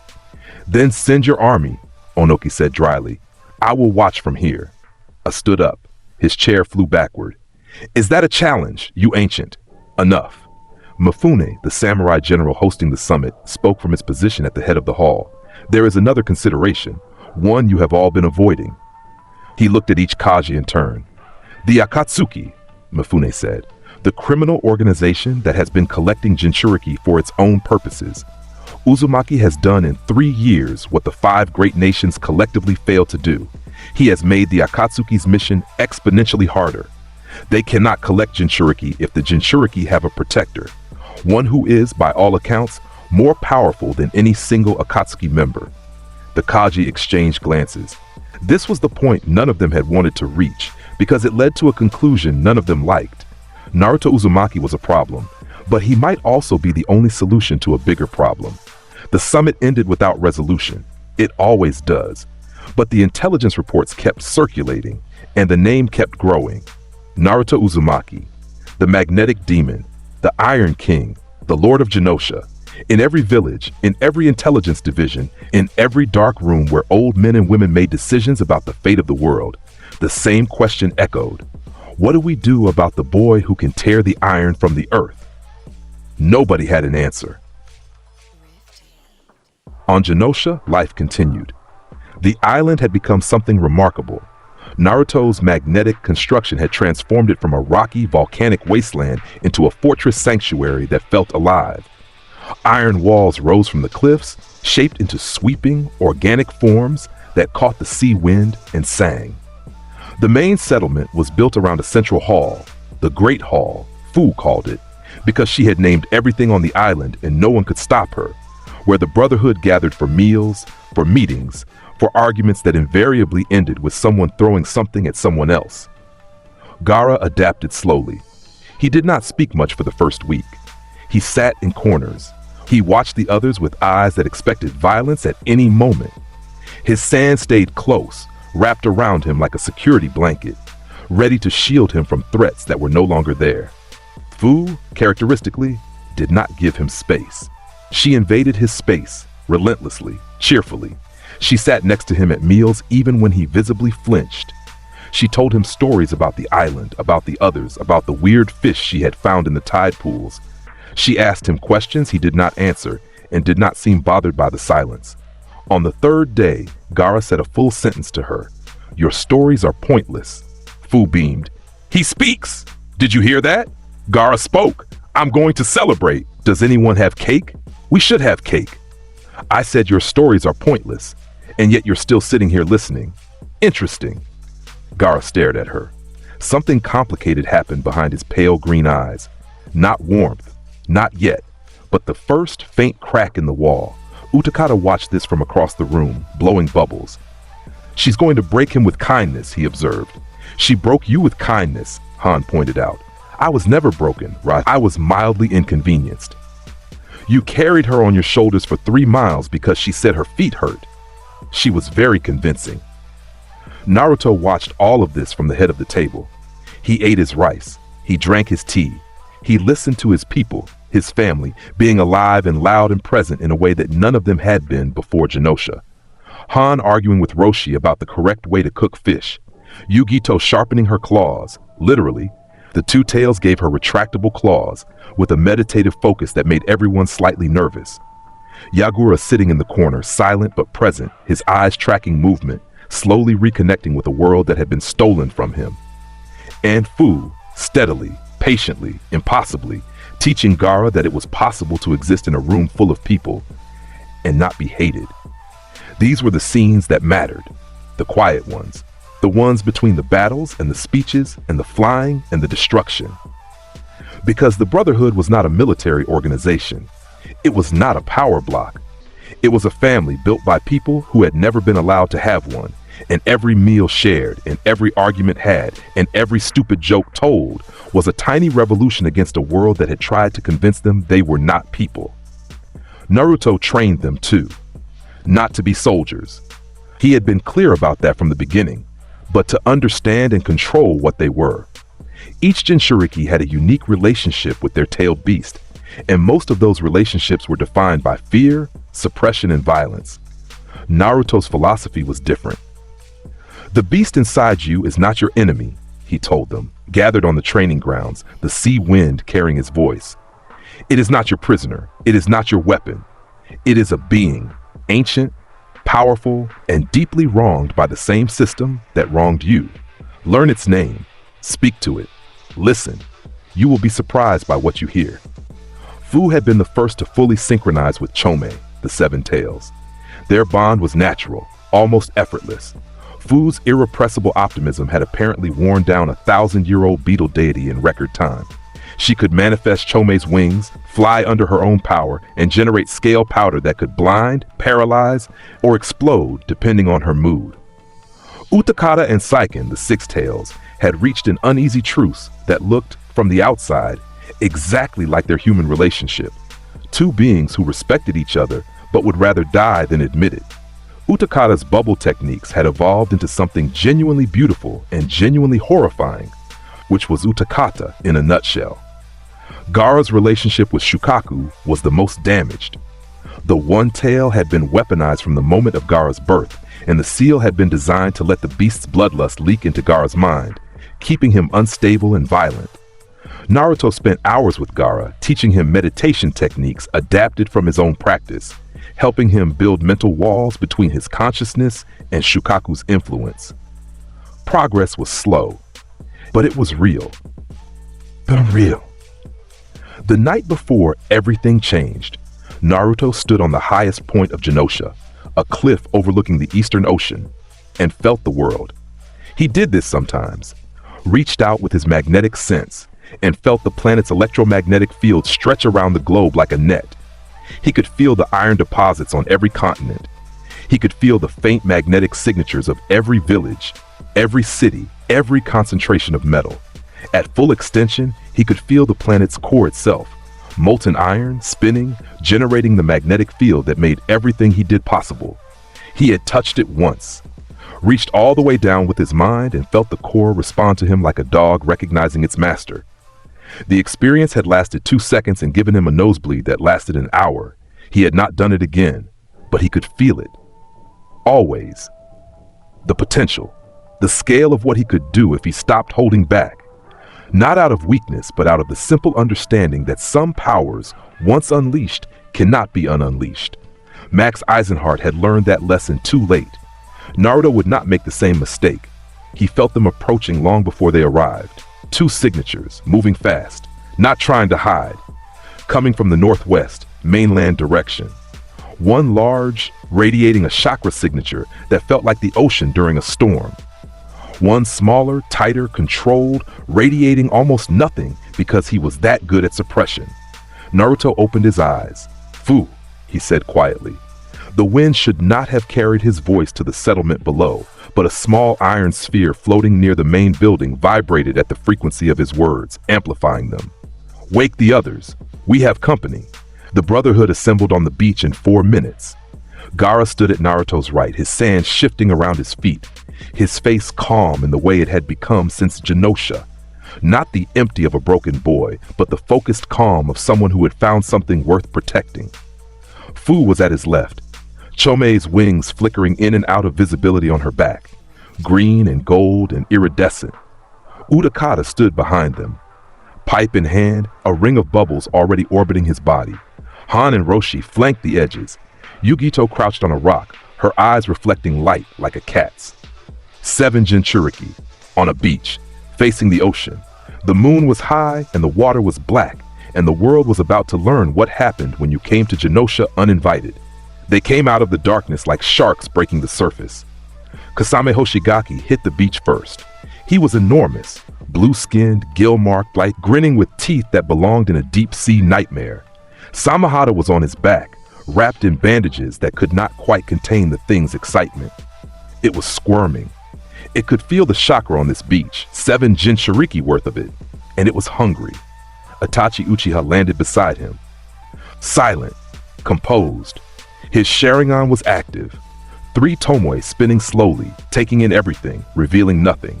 He wore the Akatsuki cloak, black, red clouds, the uniform of an organization that had quietly become the most dangerous non-state actor in the elemental nations. They stopped 30 meters from the Brotherhood. The waves crashed between them. Kasame looked at the assembled Jinchuriki. He looked at the iron walls of Genosha rising behind them. He looked at Naruto, standing in the center, helmet on, coat moving in the magnetic wind. Kasame grinned wider. Well, the whole collection in one place. That makes our job easier. Kasame. Itachi's voice was quiet, a warning. What?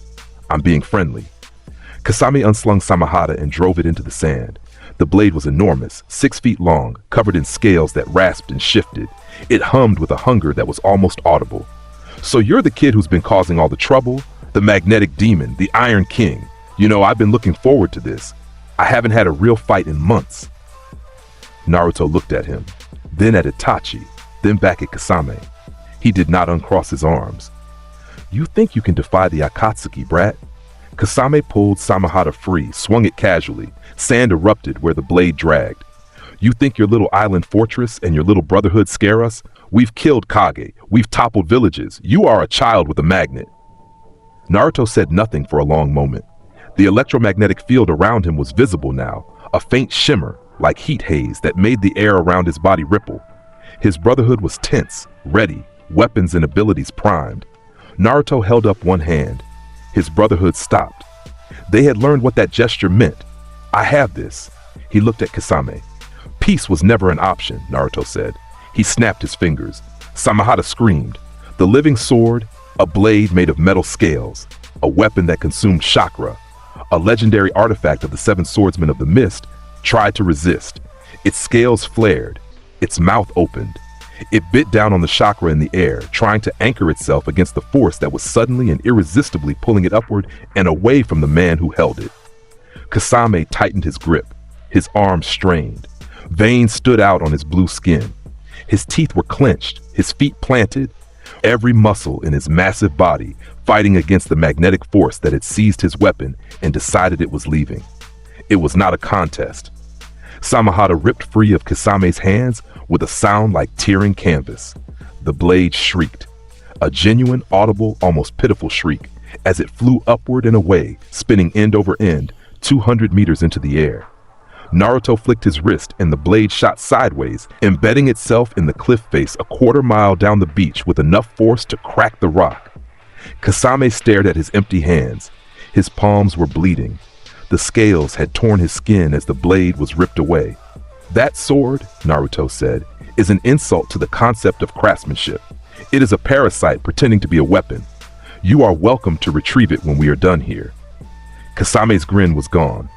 For the first time, something genuine showed on his face. Not fear. Kasame was not wired for fear, but surprise. Real surprise. The kind that comes from a lifetime of being the biggest, strongest, most dangerous thing in the room and suddenly meeting something that does not care. "You little," he formed hand seals faster than a man his size should have been able to. Water style, super shark bomb jutsu. The ocean behind him erupted. A shark made of water, massive, house-sized, dense with chakra, formed and launched itself at Naruto. It was one of Kasame's most powerful techniques. It absorbed chakra on contact. It grew stronger the more power you threw at it. Naruto did not throw power at it. He did not need to. Electromagnetic force field. The shark hit the barrier and did something sharks are not supposed to do. It stopped. The water piled up against the invisible wall of magnetic force, compressing, spreading, but not passing through. The chakra absorption was useless. There was no chakra in the barrier. It was pure electromagnetic force. The shark was drinking from an empty cup. The water collapsed. 2,000 gallons of ocean dropped onto the beach in a wave that soaked everything within 50 meters. Naruto was dry. The field had redirected the water around him without a single drop touching his coat. Kasame stared. "My turn," Naruto said. He raised both hands. Geomagnetic eruption. The beach cracked. The sand split. The bedrock beneath Genosha's eastern shore fractured, and from the fractures iron came. Not refined iron. Raw ore. Red-black, crystalline, sharp as broken glass and dense as sin. Tons of it. Dozens of tons, hundreds. It ripped from the earth in a pillar that rose into the night sky, blotting out the stars, climbing higher and higher until it towered over the beach like a monolith. Naruto clenched his fists. The pillar compressed, condensed.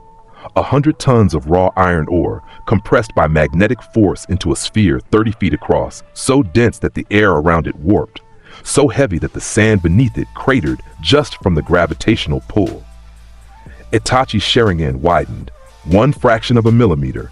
On anyone else it would have been invisible. On Itachi, it was the equivalent of screaming.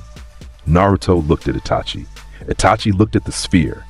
The calculation was happening behind those red eyes, and the answer it was reaching was not one the Akatsuki had planned for. Kasame charged. Because Kasame was Kasame, and when something scared him, he hit it. He formed hand seals, wrapped himself in a water cloak, activated his fusion with Samehada, but the blade was a quarter-mile away, embedded in a cliff, and the fusion was incomplete. And Kasame was running at a boy who had just torn the earth apart and formed it into a weapon. Magnetic crush. Naruto closed his right fist. The water cloak around Kasame, infused with trace metals from the ocean, compressed. Not enough to kill. Enough to stop him in his tracks. Kasame stumbled, locked in place. The water around him suddenly a prison instead of a shield. Iron blood arrest. Naruto raised 2 fingers. Kasame dropped. He did not drop the way a fighter drops, with resistance, with a stumble, with an attempt to catch himself. He dropped like someone had hit his off switch. His legs stopped working. His arms stopped working. His body hit the sand and lay there, twitching, because the iron in his blood had made a different choice about where to go. It lasted 3 seconds. 3 seconds of absolute total loss of bodily autonomy. 3 seconds of every cell in Kasame Hoshigaki's body understanding, at a molecular level, that it belonged to someone else. Then Naruto released him. Kasame gasped, rolled onto his side, vomited seawater. His body was shaking, not from pain, but from the primal animal terror of a predator that had just been reminded what it felt like to be prey. That, Naruto said, was the gentle version. Itachi moved. He had been still this entire time, watching, calculating. The Sharingan had recorded everything. Every application of force, every manipulation of the magnetic field, every technique named and cataloged. Itachi Uchiha was, by any metric, one of the most dangerous and intelligent shinobi who had ever lived. He did not waste motion. He did not act without understanding. And he had just watched his partner, a man who fought tailed beasts for fun, get dismantled in under 60 seconds. His eyes changed. The three Tomoe of the Sharingan shifted, merged, reformed. The Mangekyo Sharingan blazed to life. Three curved blades, black on red, spinning with a power that had brought down armies. Tsukuyomi, the word hung in the air, the most powerful genjutsu in the known world. A technique that compressed 72 hours of mental torture into a single second of real time. It broke minds. It broke wills. It had broken Kakashi Hatake, who was arguably the second most skilled Sharingan user alive. It hit Naruto's eyes and stopped. Naruto tapped his helmet, the metallic helmet that he had worn since the first year of his exile, the helmet that he had forged himself from an alloy of iron and chakra-conductive metal lined with a magnetic field that disrupted all external mental influence, genjutsu, psychic intrusion, telepathic contact, anything that tried to touch his mind from outside. The helmet, Naruto said, is not decorative. Itachi's expression did not change, but something behind his eyes did. A recalculation, a fundamental reassessment. The Tsukuyomi was his trump card. It was the technique that turned every fight into a foregone conclusion. And it had been stopped by a piece of headwear. "You planned for me?" Itachi said. His voice was calm, almost impressed. "I planned for everyone," Naruto said. A beat of silence. Itachi's Manjikyo shifted again. The air temperature dropped. Chakra spiked so hard that everyone on the beach felt it. A pressure wave, a declaration, a tailed beast's worth of power channeled through two human eyes. Susanoo, it materialized around Itachi like a god putting on armor. First the skeleton, ribs of orange chakra, curving over him in a cage of ethereal bone. Then the muscles, layers of spectral energy, filling out the frame, adding mass and power. Then the armor, the full Susanoo, 50 feet tall, holding a spectral sword and shield, burning with a light that turned the night beach into day. It was the most powerful non-Biju technique Naruto had ever personally witnessed. A construct of pure chakra, a guardian deity given form, a weapon that had no metal in it, no iron, nothing for his magnetism to grab. Itachi had planned for him too. The Susanoo swung its sword. The beach exploded. A trench 40 feet deep and 200 feet long carved itself into the sand and rock with a single stroke. The Brotherhood scattered, Gaara riding a wave of sand, Fu taking to the air, Utakata shielding behind a wall of acid bubbles. Naruto did not move. The sword came down on him. The electromagnetic force field took the hit and held. The shockwave flattened the sand for 100 meters in every direction and the barrier held. But Naruto felt it. For the first time in a long time, he felt something push against him that actually required attention. The Susanoo was not metal. It was pure chakra. His magnetism could not grip it directly. He needed to go around it. He reached down, not with his hands, with his mind, down through the sand, through the bedrock, through the strata of rock and ore, down to where the real iron was. The deep deposits, the veins of raw ore that ran through the earth like the blood vessels of a sleeping giant. Geomagnetic eruption, full scale. The earth cracked, not just the beach, the bedrock, the foundation of the island itself. For a quarter mile in every direction, the ground split open and iron erupted. Not tons now, but thousands of tons. A volcanic eruption of raw metal that climbed into the sky in a column so vast and so dense that it blocked the moon. Naruto shaped it. Every fragment, every shard, every grain of iron ore answered his will. It compressed. It formed. It became a sphere. No, a structure. No, a weapon. A tidal wave of iron, 200 feet high, shaped like a fist. Dense enough to crack a mountain, crackling with electromagnetic energy that made the air itself ionize and spark. He drove it into the Susanoo. The impact was visible from the mainland, a flash of light, white, blinding, followed by a shockwave that kicked up waves across the entire eastern sea. The sound came a second later. Not a crash, not an explosion. A single, deep tonal note, like the world's largest bell being struck. The Susanoo cracked. Itachi felt it. The ethereal armor, his ultimate defense, his ancestral inheritance, fracturing under the weight of a boy who had reached into the earth and pulled out a continent's worth of iron to throw at him. The crack spread. The spectral sword shattered first, then the shield, then the armor itself. Pieces of orange chakra flaked away like burning paper. Naruto pressed. The iron fist compressed. The Susanoo groaned, an eerie, almost human sound from a construct that should not have been able to vocalize, and then it broke. The ethereal giant collapsed in on itself, dissolving into wisps of chakra that scattered on the magnetic wind. Itachi stood alone on the beach. No Susanoo, no trump card. Blood was running from both his eyes, the Mangekyo's tax, the price of power that ate itself. He was breathing hard. His Akatsuki cloak was torn. His expression was still composed, but barely, the composure of a man standing on a crumbling ledge and refusing to look down. Naruto floated before him. The massive iron fist hung in the air behind him like a monument.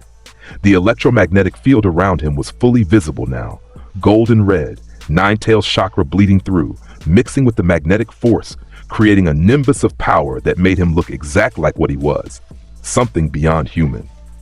He looked at Itachi. Itachi looked at him. Two of the most intelligent people in the elemental nations. Two people who understood power and sacrifice and the terrible weight of deciding who lives and who dies. Two people who had made different choices about how to carry that weight and were now standing at the end of those choices and could see each other clearly. "You are not what I expected," Itachi said quietly. "You are exactly what I expected," Naruto replied. "A brilliant man who chose to serve a system that does not deserve him. You remind me of someone. He also believed that working within the system could change it. He was wrong too." Itachi's eyes narrowed, just barely. "You know? That you are Konoha's agent? That the massacre was ordered? That you have been playing double agent inside the Akatsuki for years, feeding intelligence back to a village that used you as thoroughly as it used me?" Naruto tilted his head. "I know everything, Itachi. I make it my business to know everything." For the first time, something cracked on Itachi's face, a micro-expression. There and gone. Pain, old, deep, exhausted pain. "Then you know I cannot stop," Itachi said. "You can. You choose not to. There is a difference. My brother. Your brother is a tool of the same system that turned you into a weapon. Danzo holds your leash through Sasuke's ignorance. If you want to protect Sasuke Uchiha, stop letting Konoha use him as leverage against you." Naruto paused. "Come to Genosha, both of you. I will protect you from the system that ate your family alive." Silence! The waves crashed. Kasame groaned from his position on the sand, still recovering. "I cannot," Itachi said. And Naruto heard the truth of it. Not that he was unable, but that he was not ready. Not yet. The chains were too deep. The mission was too ingrained. Itachi Uchiha was a man who had sacrificed everything for a village, and accepting that the sacrifice had been unnecessary would destroy the only thing he had left, the belief that it meant something. "You will," Naruto said. "Eventually. They all do." He lowered his hands. The massive iron structure behind him began to dissolve, breaking apart into fragments that drifted down like dark snow, settling back into the earth from which they had been torn. Itachi moved to Kasame, pulled his partner upright. Kasame was functional, barely. The shark man looked at Naruto with an expression that had lost all its bravado. What was left was something raw and honest, the face of a warrior who had met his superior and knew it. "You are letting us leave," Itachi observed. "Yes. Why? Because you are not my enemy, Itachi. You are a prisoner of the same war I am fighting. The people who sent you, Nagato, Obito, whoever holds the Akatsuki's true leash, they are my enemy. You are a messenger, so take a message." He rose. 3 feet, 5 feet, 10. The magnetic field crackled around him, golden and fierce, and behind him, the Brotherhood stood on the beach in a line.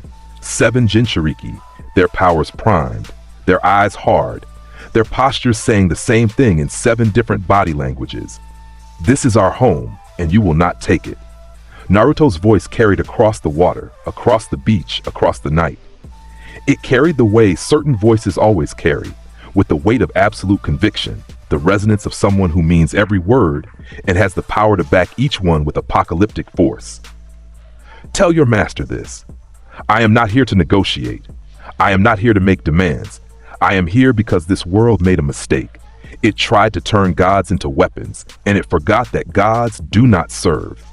The next person the Akatsuki sends after my brotherhood will not walk away." The next village that moves against us will find that I am capable of tearing the iron from the core of the earth and shattering the continent it sits on. I have done it once before. In another life, I remember. The words hung in the air like iron filings suspended in a magnetic field. Every syllable, every promise, every threat. Itachi looked at him for a long time. Then he turned, supporting Kasame, and they walked into the darkness. The shadows swallowed them. The sound of their footsteps faded. The beach was quiet. Fu broke the silence first, obviously. Did you just let them go? Yes. On purpose? Yes. After that whole speech, the shattering the continent thing, you're just gonna let them walk away after the sickest speech in history? The speech is the point, Naruto said, descending back to the sand. They will carry it. They will report it. Every member of the Akatsuki will hear exactly what I said and understand exactly what I meant. Fear is a weapon, Fu, the best weapon. Because a weapon you never have to use is a weapon that never costs you anything. Fu considered this. That's actually really smart, thank you. You're still a dramatic weirdo, though. Also noted, Gaara stepped forward. His sand settled around him like a cloak. They will come back with more. Yes, Naruto said. You are not worried. Naruto looked at Gaara, then at Fu, then at Utakata, who was pretending he had not been ready to die on this beach 5 minutes ago. At Han and Roshi, standing shoulder to shoulder despite arguing about fish 3 hours ago. At Yugito, whose claws were still extended, still ready. At Yagura, who had not participated in the fight, but had been standing behind them all, silent and present, his eyes more focused than they had been in months. No, Naruto said. I am not worried. We are the brotherhood of tailed beasts. We are the most powerful beings on this planet, and we are standing on our own ground, in our own home, surrounded by our own people. He looked east, toward the horizon, where the faintest hint of dawn was beginning to color the sky. Let them come. Let the Akatsuki come. Let the 5 nations come. Let every army and every Kajin, every assassin and every shadow in the world line up at our shore. They will find us here, together, unbroken. He paused. And they will find me. The sun rose. It came up over the eastern ocean in a wash of gold and crimson, painting the iron walls of Genosha in colors that made the metal glow like it was alive. The Brotherhood stood on the beach and watched it. 7 people who had been weapons, who had been monsters, who had been locked in cages and used as tools and told every day of their lives that they were less than human. They watched the sunrise. Together. Free. Fu leaned against Naruto's shoulder. She was exhausted. The adrenaline was crashing and her eyes were heavy, and she was, in this moment, a teenager who had just watched her home get attacked and her family threatened, and the only person she truly trusted faced down 2 S-rank criminals. Naruto let her lean. He did not move. He did not pull away. Hey, Naruto, Fu murmured. That thing you said about tearing iron from the core of the earth. Can you actually do that? Naruto was quiet for a moment. Yes, he said. Fu was quiet for a moment too. Cool, she said. Please don't. No promises, she laughed. It was a tired laugh, small and warm, and it spread. Utakata snorted. Han chuckled. Even Gaara, the boy who had never laughed, who had killed for the first time at age 6, who had come to Genosha empty and was slowly, painfully, beautifully filling up, even Gaara's mouth twitched. Not a smile. Not yet, but close. In a tower in Amegakure, a man with ringed purple eyes sat in the rain and considered what he had been told. Pain, Nagato, the man who called himself God, listened to Itachi's report with the stillness of a statue. Beside him, Konan stood with her paper wings folded, her amber eyes tracking every word. Behind them, through the rain-streaked window, the village of Ame stretched out in gray and silver, a city built on suffering and maintained by control. Itachi finished. The silence stretched. He said he could shatter a continent, Konan said. He was not exaggerating, Itachi replied. The magnetic force he generated during our confrontation was consistent with tectonic-level manipulation. His connection to the planet's electromagnetic field appears to be instinctive and limitless in potential. His control of iron at a molecular level makes conventional combat meaningless. Any weapon, any armor, and any body with iron in its bloodstream is a weapon in his hands. You are saying he cannot be defeated, Pain said. His voice was flat, emotionless. I am saying he cannot be defeated by conventional means, by conventional combatants, using conventional strategies. Itachi paused. He is also not alone. 7 Jinchuriki, on an island made of iron, protected by the most powerful magnetokinetic in recorded history. A direct assault would be suicide. Pain said nothing. The rain fell. He is building something, Conan observed. A haven, a nation. He is building a challenge, Pain corrected, to everything we are trying to accomplish. Our plan requires the tailed beasts, all 9. He has 7 and will not surrender them willingly. Pain's ringed eyes focused on something far away, something only he could see. He spoke of gods, of refusing to serve. He did. He does not understand what a god truly is. Pain stood. The rain intensified outside, responding to his chakra, to his mood, to the vast and terrible power that lived behind those eyes. But he will. Conan watched Pain. She had known Nagato since childhood. She had watched him become this hollow vessel of ideology and pain and power. She had believed in him. She still did, mostly. But something in Itachi's report had unsettled her. Not the power, not the threat. Something else. Something about a boy who had built a home for the people the world had thrown away and called them family and stood between them in the dark. It reminded her of someone Nagato used to be, before the pain took everything else away. She said nothing. She folded her wings tighter. Across the elemental nations, the name spread. In sake bars and intelligence offices, in the whispered conversations of shinobi who had seen what he could do, in the loud arguments of politicians who had not, in the dreams of Jinchuriki who had not yet been freed, and the nightmares of the people who held their chains. Naruto Uzumaki, the Iron King, the Lord of Genosha, the boy who floated above the world and refused to bow to it. In Konoha, Kakashi Hatake stood before a memorial stone and thought about a student he had never taught, about a teacher's son he had failed before the failure even began, about a boy who had stood in the center of an invasion and stopped a tailed beast with his bare hands and looked down at the village that had raised him with eyes that held no hatred, only certainty.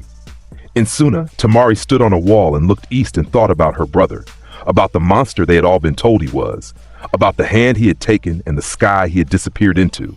She wondered if he was happy. She hoped, with a ferocity that surprised her, that he was.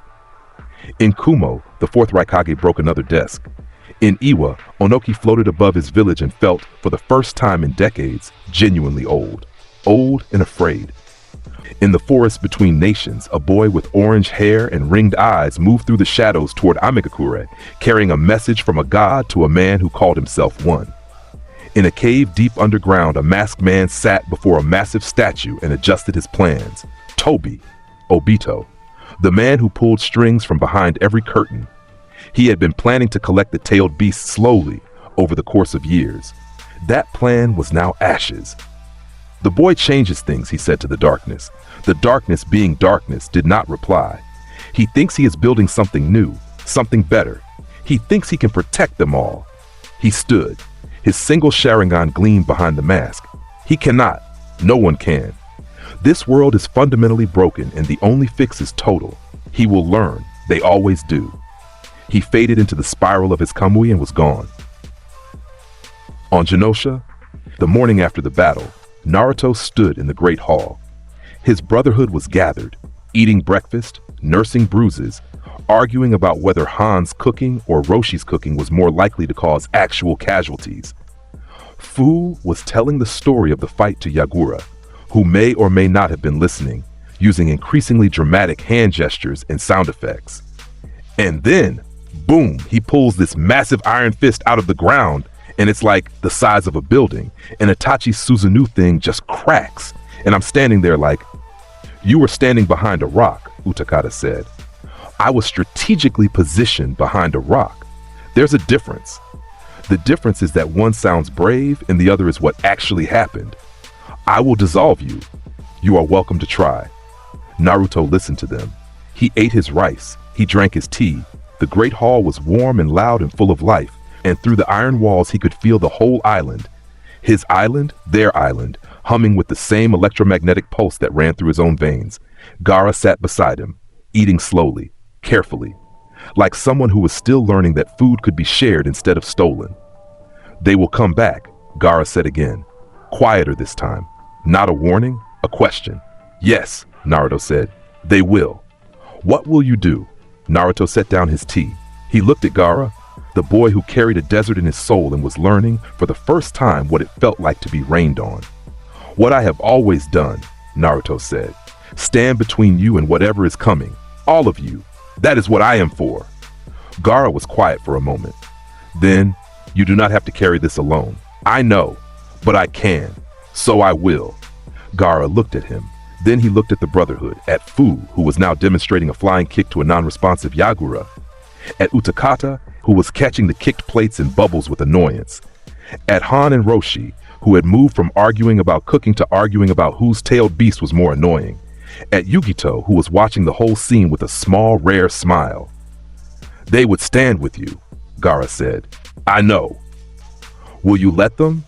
Naruto looked at his Brotherhood, his family, the people he had crossed the world to find and would cross it again to protect. When the time comes, he said. When it matters. Yes. Gaara nodded. He went back to his rice. The morning light came through the iron walls of Genosha in shafts of gold. The Brotherhood ate and argued and laughed, and outside, the ocean rolled against the shores of an island fortress that was the only free territory in the elemental nations, and somewhere in the wider world, forces were gathering, shadows and gods and men with plans that would shake the earth. But that was tomorrow's problem. Today, there was breakfast. There was family. There was a home built by outcasts from the bones of a world that had tried to break them.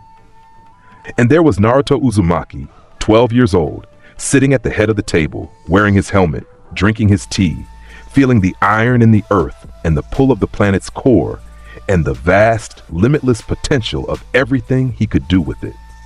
He was not afraid of what was coming. He had been at the mercy of men just following orders. He had been a weapon. He had been a tool.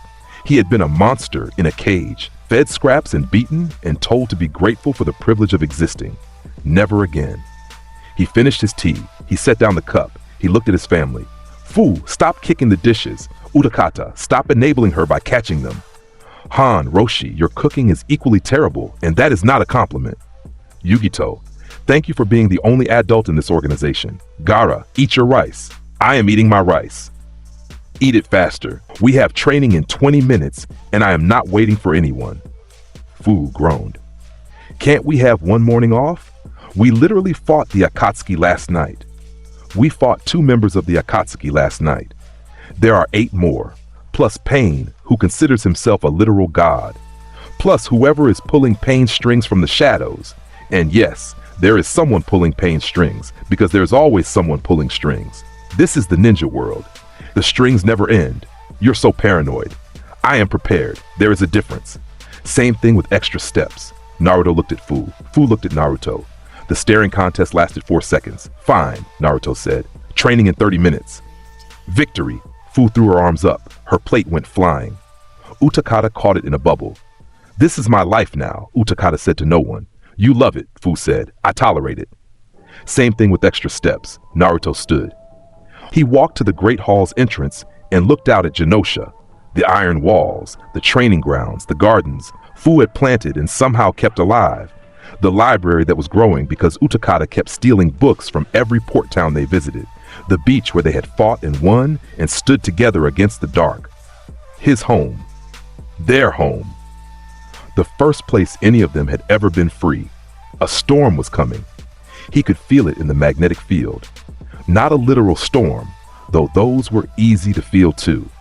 Something bigger. Something that had been building since before he was born. Since before Max Eisenhardt was born. Since the first time someone looked at someone different and decided that different meant dangerous. The storm was coming. It would bring Pain and Obito and the full force of the Akatsuki. It would bring the 5 nations and their armies. It would bring every fear and every hatred and every broken system that had ever tried to turn people into weapons. Let it come. He was Naruto Uzumaki. He was the Iron King of Genosha. He was the reincarnation of a man who had survived the worst humanity had to offer and emerged from the fire, not broken, but forged. He controlled the magnetic field of the planet itself. He had a family worth fighting for and a home worth defending, and a dream worth building. A world where no Jinchuriki would ever be caged again, where no child would ever be weaponized, where the powerful protected the weak instead of feeding on them. He stood in the doorway of his great hall, on his island with his people, and he watched the horizon. The storm was coming. He smiled. Let it come. The storm had come. The first reports arrived at Genosha through Yugito's intelligence network, a web of former Kumo contacts, gray market informants, and the occasional sympathetic bartender who owed her favors from a previous life. 3 villages hit in one day, not hidden villages. Civilian settlements. A fishing town on the border of the Land of Fire, torched by explosive clay birds that screamed as they detonated. A mining settlement in the Land of Earth, its population paralyzed by genjutsu and left helpless while someone ripped the Three Tails residual chakra signature from the local shrine. A decoy, a distraction, a message. A port village in the Land of Water, the harbor melted by acid that ate through stone and steel alike. 3 attacks, 3 Akatsuki teams, 0 Jinchuriki targets. That was the tell. Naruto stood in the Great Hall, hands flat on the iron table he had shaped from raw ore 2 years ago, and studied the reports. Around him, the Brotherhood was gathered. Fu perched on the edge of the table with her legs swinging, reading over his shoulder. Utakata stood by the wall, pipe in hand, not blowing bubbles, which meant he was paying very close attention. Gaara sat in his usual chair, sand drifting absently around his ankles. Han and Roshi flanked the far end of the table, both standing, both tense. Yugito had her claws out, tapping them on the table in a rhythm that was either contemplation or impatience. "They're not coming for us," Naruto said. "They're coming for everyone else," Yugito replied. "To flush us out. To make us respond," Utakata corrected. "There is a distinction. They are not interested in the civilians. They are interested in what we do when civilians are threatened. Do we stay on Genosha and let the world burn? Or do we leave the island and scatter, making ourselves vulnerable?" "Option 3, Naruto said. Everyone looked at him. "We go after them, not as a response, as a hunt." Fu's face split into a grin. "We're hunting the Akatsuki?" "I am hunting the Akatsuki. You are staying here with Gaara, Utakata, and Han to defend Genosha. Pain may be using these attacks as cover for a direct assault on the island. I will not leave it unguarded." Fu's grin became a scowl. "That's not fair." "Correct. It is strategic. Fairness is a luxury we will indulge when the people trying to hunt us are dead." "I'm coming with you," Yugito said, not asking. Naruto looked at her. Yugito held his gaze the way she always did, steady, unyielding, the look of a woman who had been a weapon long enough to know exactly what she was worth and refused to be underestimated. "The team in the Land of Earth," Naruto said. "Sasori of the Red Sand and Deidara. Sasori uses puppets, iron core frames, steel joint mechanisms, hidden weapons compartments lined with metal. Deidara uses explosive clay, which has no iron content but requires detonation at range. So Sasori is a gift and Deidara is an annoyance," Yugito said. "Precisely. Take Roshi. Handle Deidara. Keep him grounded. I will deal with Sasori." He looked at the table. "The team in the Land of Water, Kakuzu and Hidan. Kakuzu is a patchwork of stolen hearts and black threads. Not metal. Not easily manipulated. Hidan is immortal through ritual and needs blood contact to activate his technique. Both are dangerous in unconventional ways." "And the third team?" Utakata asked. "Zetsu. Alone. Reconnaissance. He is the one tracking our movements and feeding intelligence to Pain. I will deal with him separately." Naruto straightened. The iron table hummed under his palms, responding to the shift in his electromagnetic field the way it always did, like a tuning fork matching a struck chord. "We leave in 1 hour. This ends fast." Naruto found Sasori and Deidara in a canyon 3 miles east of the mining settlement they had attacked. They were not hiding. Akatsuki members did not hide. They were waiting. Sasori inside Hiroko, his hulking puppet armor, crouched on a rock ledge like a scorpion considering its next meal. Deidara was airborne, sitting on one of his clay birds, legs dangling, hands working more clay into shapes that would become bombs. Naruto came from the east, standing on his iron disc, coat moving in the electromagnetic wind. He descended into the canyon slowly, deliberately, giving them every opportunity to see him coming. Deidara saw him first. The missing nin from Iwa leaned forward on his clay bird, his scope-enhanced eye focusing on the approaching figure. His visible eye widened. Sasori, my man, we've got company, and it's him. Hiruko's tail twitched. The puppet's head rotated, fixing Naruto with blank, dead eyes. Sasori's voice came from inside, distorted by the puppet's resonance chamber. The magnetic demon, ahead of schedule. Pain said he'd come, Deidara murmured. Didn't think he'd come this fast, though. Naruto touched down on the canyon floor.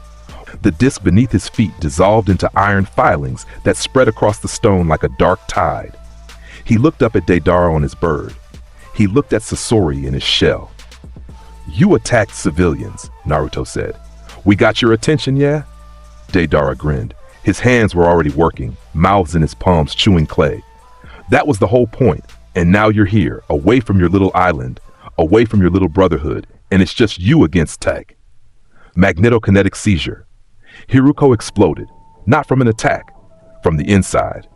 Every iron pin, every steel joint, every metal cable and spring and hidden blade mechanism inside Sasori's puppet armor simultaneously ripped outward, responding to Naruto's command with the instant, absolute obedience of metal that had found its master.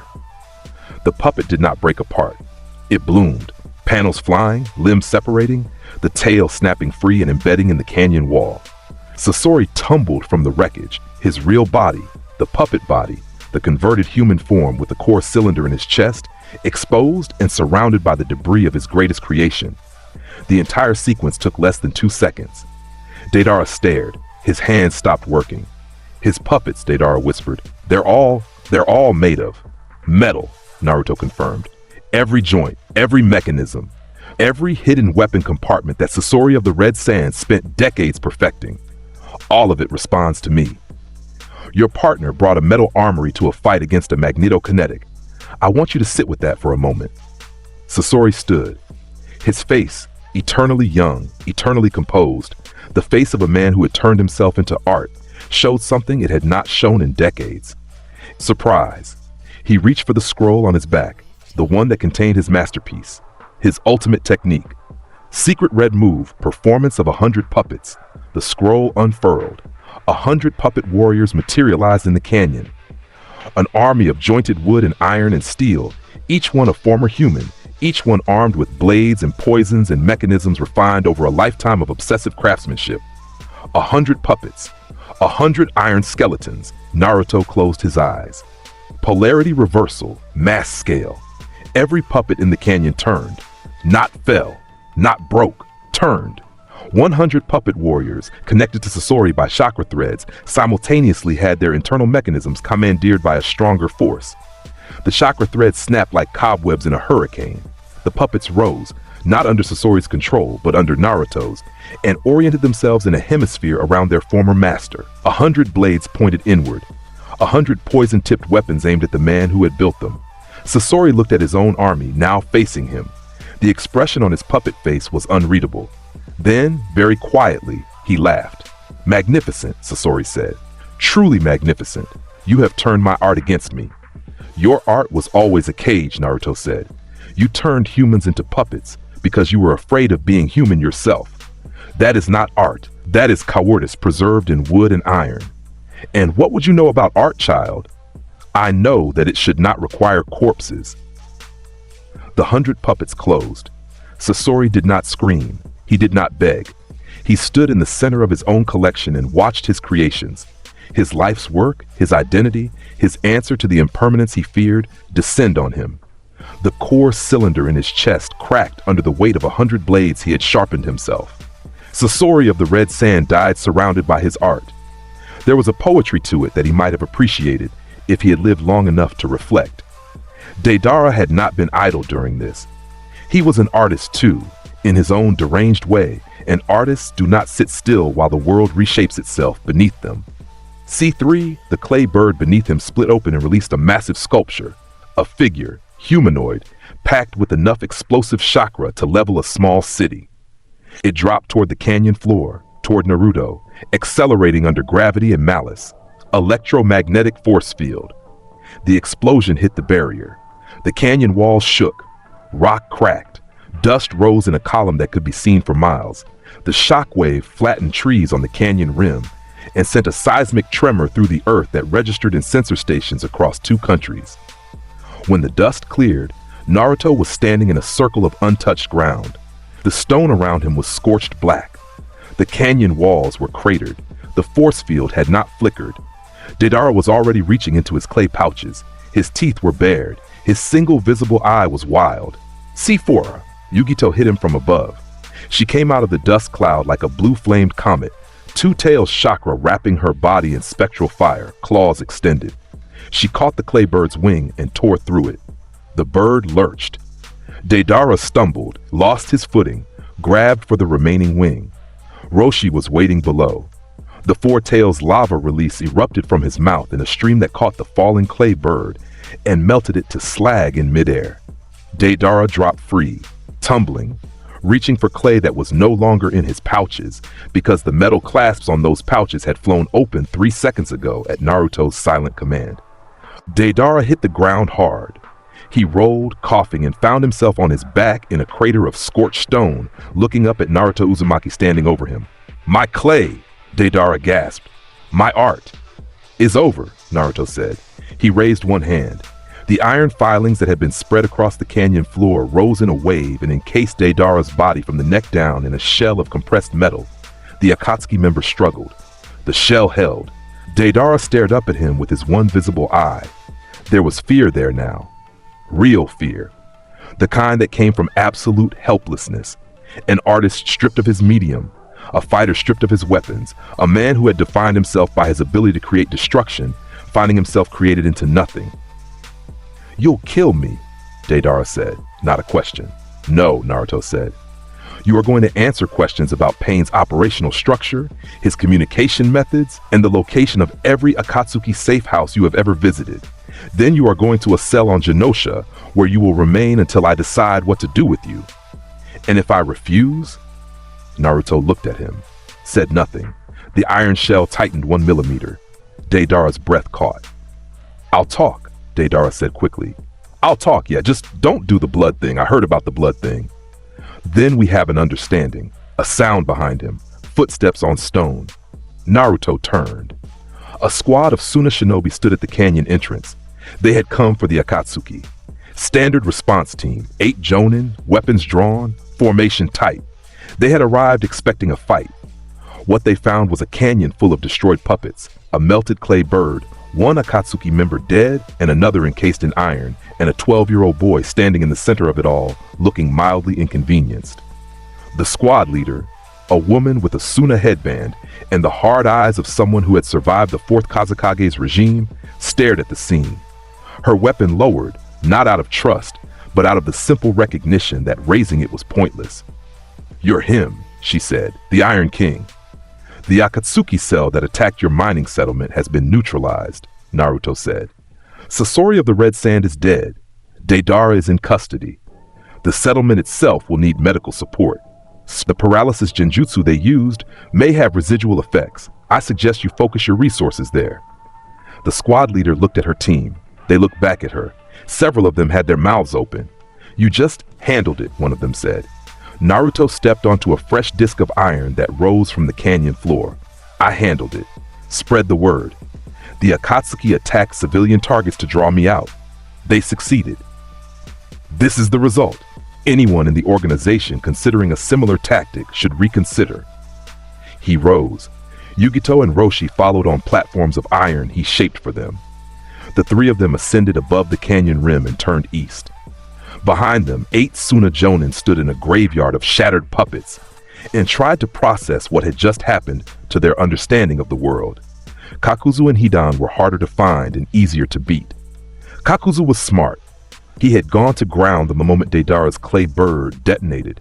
The explosion was visible from 60 miles away, and Kakuzu was not the kind of man who needed things explained to him twice. He took Hidan and ran. Naruto tracked them through the electromagnetic signatures of Kakuzu's stolen hearts, each one a biological battery wrapped in the black threads that comprised his body, each one generating a faint but distinct bioelectric signal that Naruto could follow across a continent if he needed to. He found them in a forest in the land of hot water, moving fast through the canopy. He did not announce himself. He did not descend dramatically. He had made his statement in the canyon. This was maintenance. Iron blood arrest. Hidan dropped from the trees. The immortal zealot hit the forest floor and lay there, twitching, his body refusing to cooperate with a mind that was screaming at it to move. His triple-bladed scythe, metal obviously, had already flown from his grip and embedded itself in a tree 30 meters away. Kakuzu stopped.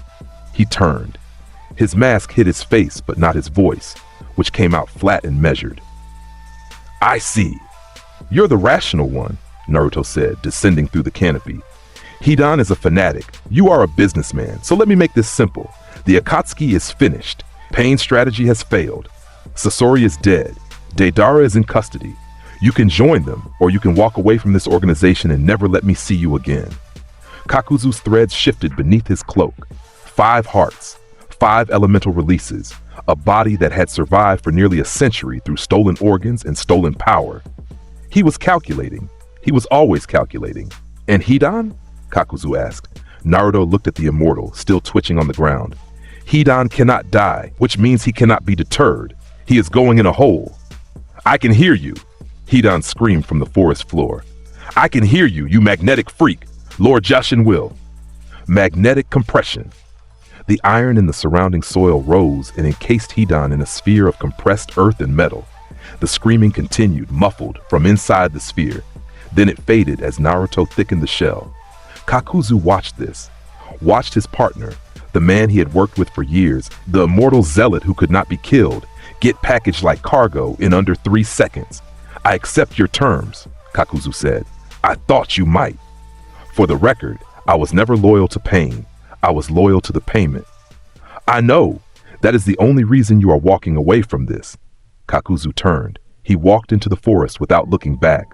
His threads settled beneath his cloak, his 5 hearts beating in syncopated rhythm, and he disappeared into the shadows the way old monsters do, quietly, without ceremony, with the pragmatic understanding that survival trumps pride. Naruto did not watch him go. He was already thinking about the next target. The intelligence from Deidara had confirmed what he suspected. The attacks were coordinated from Omegakure, and Pain was accelerating his timeline. The collection of tailed beasts was no longer a long-term strategy. It was an immediate operation. The war had started, and Naruto intended to finish it before it could spread.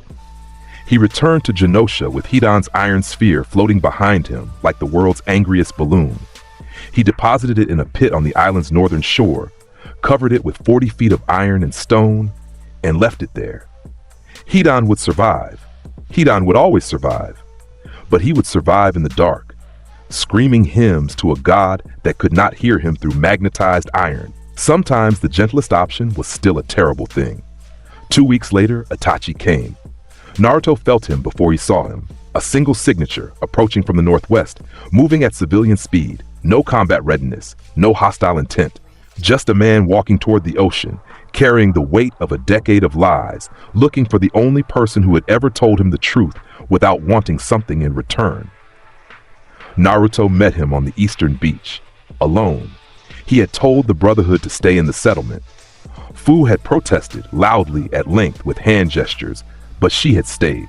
Itachi walked out of the surf like something the tide had dragged in. He was thinner than he had been during the fight. His Akatsuki cloak was gone, replaced by a plain dark shirt and traveling pants. His eyes were not active, no Sharingan, no Mangekyo. Just dark eyes and a pale face, bloodshot and tired. He stopped 10 meters from Naruto. The waves broke around his ankles. The sun was low, painting everything in amber.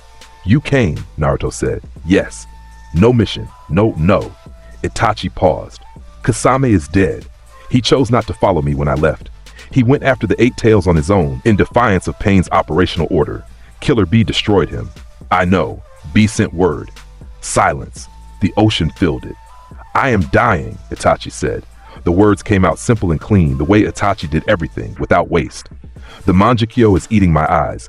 The disease it accelerates is in my lungs and my lymphatic system. Medical estimates give me 6 months, perhaps a year. Tsunade could treat you. Genosha has medical facilities. You are offering to save my life. I am offering you a choice, the same one I offer everyone." Itachi looked at him. The calculation was happening. It was always happening behind those eyes, but this time, the variables were different. This time, the equation had changed. Because Naruto had not just offered words, He had dismantled the Akatsuki. He had proven that Genosha was not a dream, but a place. He had demonstrated that power, when wielded with purpose instead of cruelty, could build something instead of destroying everything. I need to tell you things, Itachi said. Things I have never told anyone. I know. You may already know some of them. I know most of them. Tell me anyway. You have been carrying this alone for too long. Itachi sat down on the beach. Naruto sat across from him. Two boys, because Itachi was barely 20 and had never been allowed to be young, sitting on wet sand while the tide came in around them. Itachi told him everything. He told him about the Uchiha coup, about the impossible choice, his clan or his village, his family or everyone else's. About Danzo, who had come to him in the dark and presented it as a binary when it had never needed to be, who had engineered the Uchiha's isolation to create the conditions for the coup so that the massacre would become necessary, who had harvested Sharingan from the corpses of Itachi's family while the blood was still wet. He told him about Obito, the masked man who had helped with the massacre, who had slaughtered Uchiha alongside Itachi while wearing a mask that hid a face that should have been dead. Obito Uchiha, Kakashi Harake's dead teammate, alive and rotting with ideology, the true leader of the Akatsuki, using pain as a figurehead, pulling strings from a dimension only he could access.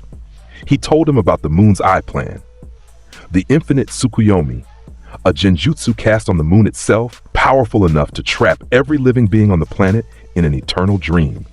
The Jubi, the 10 tails, the original tailed beast, the amalgamation of all 9. Obito needed all 9 to form it. The Gedo statue was the vessel. The plan was the cage. And every war, every manipulation, every dead body that the Akatsuki had left in its wake was in service of one man's grief over one dead girl and his refusal to accept a world where she was gone. Itachi told him all of this, and his voice did not waver, and his face did not change, because Itachi had been holding this for so long that the telling of it felt less like confession and more like surgery. The slow, careful removal of something that had been killing him from the inside. When he finished, the tide had come in and the water was around their waists, and neither of them had moved. Naruto was quiet for a long time. "You carried this alone," Naruto finally said, "because you believed that carrying it was the only way to protect Sasuke. That if you suffered enough, bore enough, sacrificed enough, your brother would be safe." "Yes, you were wrong." Itachi flinched. It was microscopic. It was enormous. Danzo used Sasuke as leverage against you for years. He kept your brother ignorant and angry and aimed like a missile at you. Because as long as you believed Sasuke needed the lie, you would keep serving. You were not protecting Sasuke. You were Danzo's hostage, and Sasuke was the chain. Itachi said nothing. His hands were in the water. They were shaking. "You are free now," Naruto said. "The chain is broken. The mission is over. You do not have to die for a village that used you and threw you away." Itachi looked at him. His eyes were wet.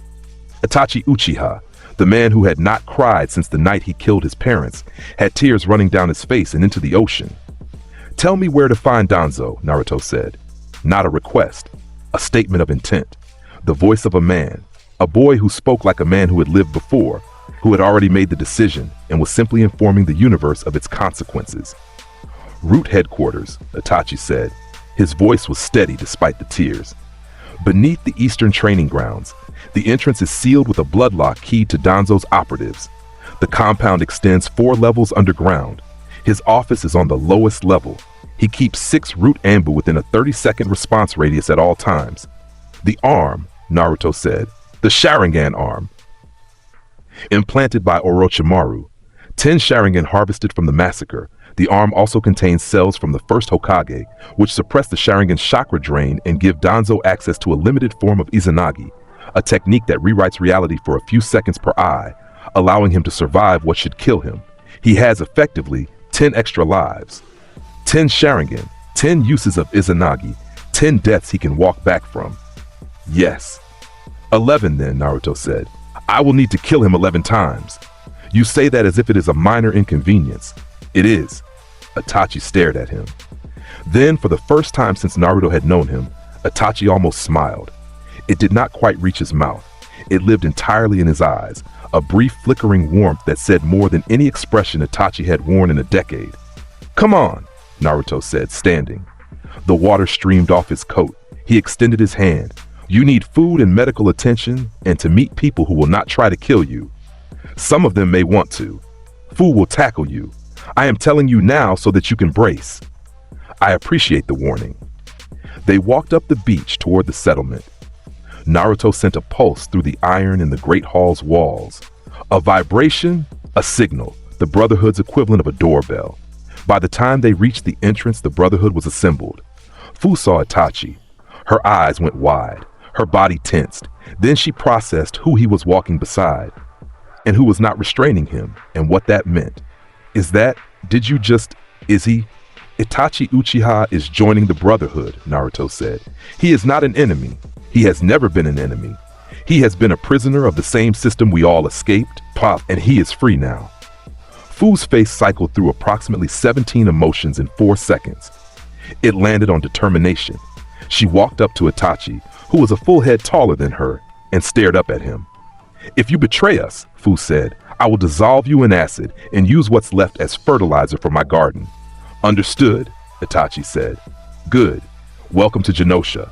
Do you eat fish?" "Han's cooking is terrible, but don't tell him I said that.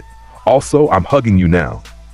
Itachi stood rigid, arms at his sides, expression frozen, enduring the embrace with the specific discomfort of a man who had killed his own family and was now being hugged by a green-haired girl who smelled like seawater and did not care. Utakata watched from the doorway, pipe between his lips. "The S-rank criminal is joining us. Wonderful. I'm sure this will go smoothly." "He's a defector, not a criminal," Yugito said. "There's a difference. The bounty book disagrees. The bounty book lists all of us." "Fair point." Gaara was the last to approach. He walked up to Itachi slowly, his sand trailing behind him. He looked at the older man for a long time. Itachi looked back. Two people who had been made into weapons, recognizing the forge marks on each other. "You killed your family," Gaara said. "Yes, because they told you to." "Yes, and you have been dying ever since." Itachi was quiet. Then, "Yes." Gaara nodded. "Once. Slow. I understand that kind of death. You will find a different one here." He turned and walked back into the Great Hall. His sand settled around his feet. He did not look back. Itachi watched him go. Something shifted in his posture. A tension releasing, a weight redistributing. Not gone, never gone, but shared, for the first time, with people who understood its shape. Naruto did not wait. He left Genosha the next morning before dawn. He did not take anyone with him. This was not a Brotherhood operation. This was a removal. He flew west, toward Konoha, toward the man who had ordered the death of a clan and used the survivors as ammunition, toward the architect of Itachi's suffering and, by extension, the suffering of every person who had been caught in the machine Danzo had built. The soul memories were loud that morning. Max Eisenhardt had known men like Danzo, had watched them operate from within systems that gave them cover, had seen them use language like necessary sacrifice and the greater good while the bodies stacked up behind them. Max had spent a lifetime learning that these men did not stop because you asked them to. They did not stop because the system corrected itself. They stopped when someone stopped them. Naruto arrived at Konoha at noon. He came through the front gate, on foot. Helmet on, coat on, no disc, no dramatic descent from the sky. He walked through the main entrance like a civilian visiting for the day, except that every sensor barrier in the gate complex screamed the moment he crossed the threshold, and every Anbu within a mile felt the electromagnetic field shift like a change in atmospheric pressure. 2 gate guards, different from the ones who had let him pass years ago, but wearing the same headbands and the same expressions of dawning alarm, stepped into his path. Halt, identify, magnetokinetic suppression. Every piece of metal on both guards locked in place. Kunai sealed in holsters. Armor frozen around their bodies. Headband plates immobilized. They could breathe, they could blink, they could not move. "I am Naruto Uzumaki," he said, walking past them. "I am here for Danzo Shimura. Stay out of my way and you will not be harmed."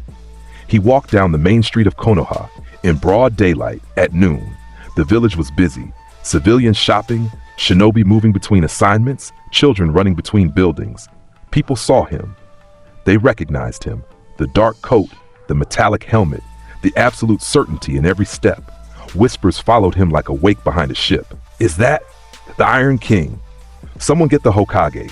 Anbu converged from rooftops. 4 teams, 16 operatives. They dropped into formation around him, ahead, behind, flanking, weapons drawn, masks blank, ready to engage. Every weapon froze. Not just the weapons they held, every weapon they carried. Every metal plate, every wire, every senbon, every blade. All of it locked rigid by a magnetic field that was not visible, but was as real and as unyielding as a mountain. I am not here for you, Naruto said, still walking. I'm not here for Konoha. I am here for one man. You have 10 seconds to decide whether you want to stand in my path for his sake. The Anbu team leader, dog mask, experienced, smart, looked at his squad, looked at their frozen weapons, looked at the boy walking calmly through the village center with the electromagnetic field of a natural disaster. Stand down, the team leader said. The Anbu parted. Naruto walked through them and did not slow down. He reached the eastern training grounds. Beneath his feet, he could feel it. The underground complex extending 4 levels down, a labyrinth of stone and metal and secrets. The entrance was concealed beneath a memorial stone, sealed with blood locks and suppression barriers. Naruto placed his palm on the ground. Geomagnetic eruption, targeted. The earth split, a clean fissure 3 feet wide, opening directly above the entrance shaft. The memorial stone cracked and fell into the gap. The blood locks shattered as the metal mechanisms within them were torn apart. The suppression barriers flickered and died as the iron frameworks that supported them were ripped from the earth. The entrance to Root headquarters gaped open like a wound. Naruto descended. The underground compound was dark, lit by emergency chakra lanterns that gave everything a sickly yellow glow. The corridors were stone, but the doors were metal, and the infrastructure was metal, and the ventilation was metal, and every single element of Danzo's secret empire that was not carved from living rock was something Naruto could feel and command. Root Anbu came, 6 of them, as Itachi had said. They came fast and silent, the way Root always came. No emotion, no hesitation, no self-preservation. Just the mission.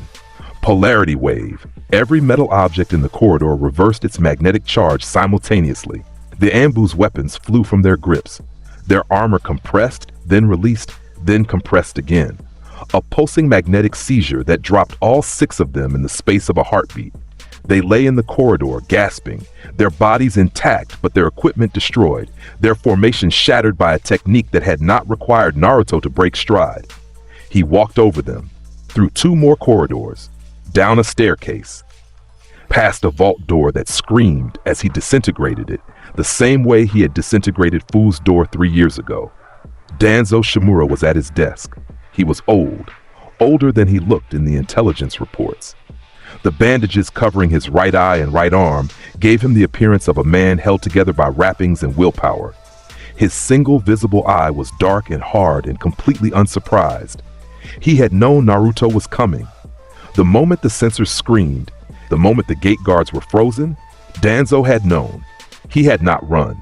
Running would require admitting there was something to run from, and Danzo Shimura did not admit weakness. Not to the 3rd Hokage, not to the council, not to the boy standing in his office with the electromagnetic field of a god. Naruto Uzumaki, Danzo said. His voice was calm, measured, the voice of a man who had ordered assassinations for decades and slept soundly after each one. I wondered when you would come. You sent Root Anbu to kill me when I was 8 years old, Naruto said, eating cold rice in an apartment with a broken window lock. A necessary evaluation of the Jinchuriki's combat potential. The results were enlightening. You ordered the Uchiha massacre. You engineered the conditions that made it inevitable. You harvested Sharingan from the dead and implanted them in your own body. I preserved the eyes of a clan that would have been lost to civil war. I made the hard choices that your beloved 3rd Hokage was too weak to make. You used a 13-year-old boy as a weapon, pointed him at his own family, and spent the next decade holding his brother hostage to keep him compliant. Itachi Uchiha was a soldier. He understood duty. He understood sacrifice. Naruto looked at Danzo. He saw the man clearly, the ideology, the self-justification, the absolute conviction that cruelty in service of the state was not cruelty at all, but a higher form of patriotism. He had heard this language before, in another life, in another language, from men who genuinely believed that what they were doing was necessary. "You are going to tell me that everything you did was for Konoha," Naruto said, "that the sacrifices were necessary, that someone had to make the hard decisions, that the world is a dark place and you were simply operating within its realities. Because it is true, is the truth of every man who has ever stacked bodies and called it governance." Naruto's voice was flat. No anger, no theater. He had moved past anger years ago, on a rock in a forest, crying for 10 minutes and then stopping. "You are not unique, Danzo. You are not special. You are a type. I have met your type before. You always say the same things. You always believe you are the exception. You never are." Danzo's hand moved toward his bandaged arm, slowly, deliberately, magnetokinetic seizure. Every piece of metal in Danzo's desk, his chair, the reinforcements in his walls, the pins holding his bandages, the clasps on his clothing, all of it responded. The bandages on his right arm tore free. Beneath them, the arm was pale, veined, grotesque, and embedded with 10 Sharingan eyes, arranged in 2 rows, each one staring from its socket with the red and black intensity of a stolen inheritance.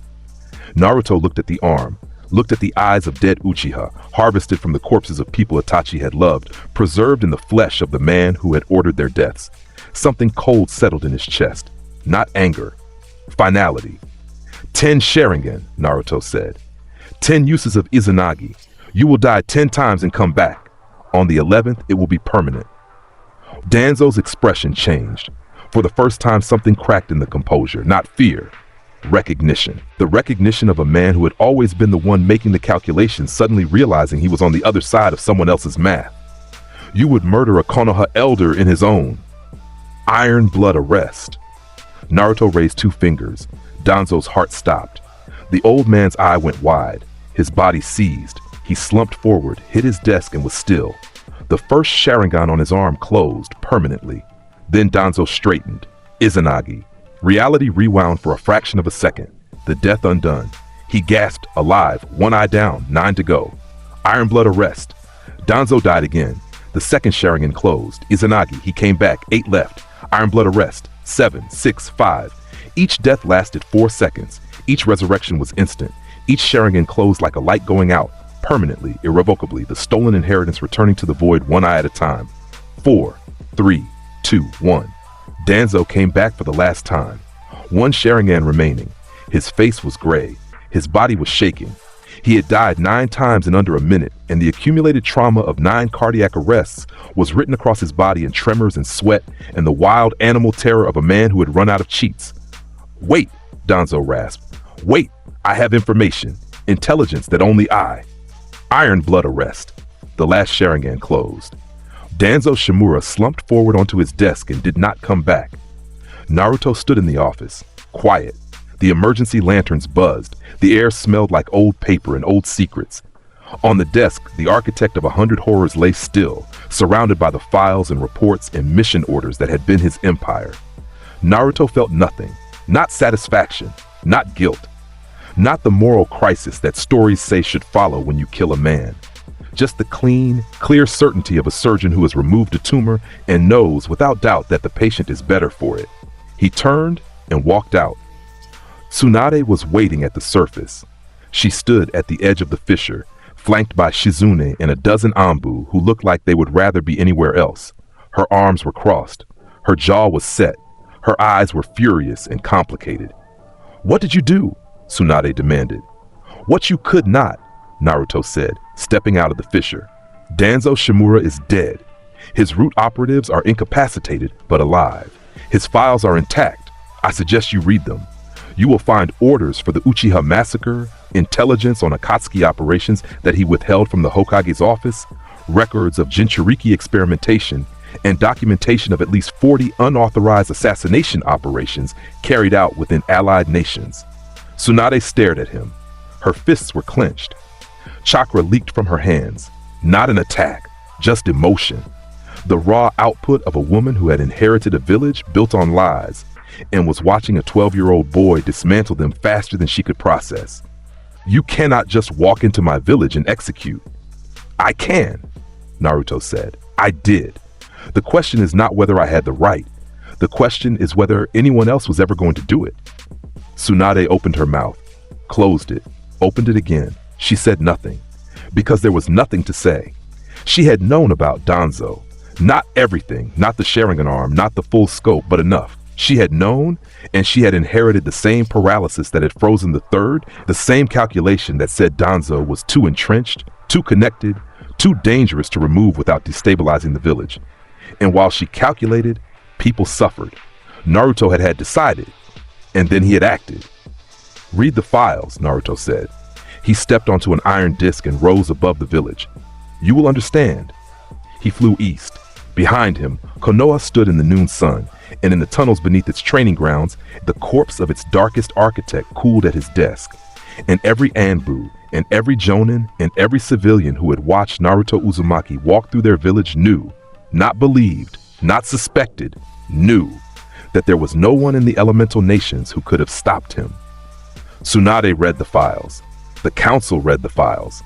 The files made their way to the intelligence divisions of every allied nation within the week, because Tsunade, to her credit, and it took more courage than anyone gave her, released them. All of them. Root's operations, Danzo's orders, the Uchiha Massacre's true history, the shinobi world, which had been built on a foundation of secrets, shuddered. 2 weeks after Danzo's death, Sasuke Uchiha arrived at Genosha. He did not arrive quietly. He came with a team, Suigetsu Hozuki, Karen Uzumaki, Jugo of the Scales.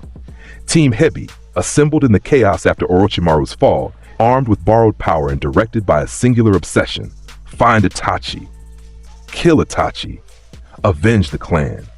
They arrived by boat, a stolen fishing vessel that Suigetsu had commandeered with the casual disregard for property rights that defined his personality. The boat hit the iron reinforced dock at Genosha's southern shore, and Sasuke leapt onto the metal surface before it had fully stopped, his Sharingan blazing, his Chokuto drawn, his chakra spiking with enough killing intent to make the air taste like copper. Itachi! Sasuke screamed. The sound echoed off the iron walls of the settlement, bounced across the training grounds, rolled over the gardens and the library and the Great Hall. Naruto was standing on the dock. He had known Sasuke was coming. He had felt the boat's metal hull entering Genosha's territorial waters 30 minutes ago. He had considered intercepting at sea. He had decided against it. Sasuke needed to see Genosha, needed to see what had been built, needed to stand on the ground where his brother was healing and understand viscerally that the world he had constructed, the narrative of betrayal and vengeance that had kept him alive since he was 7, was a lie.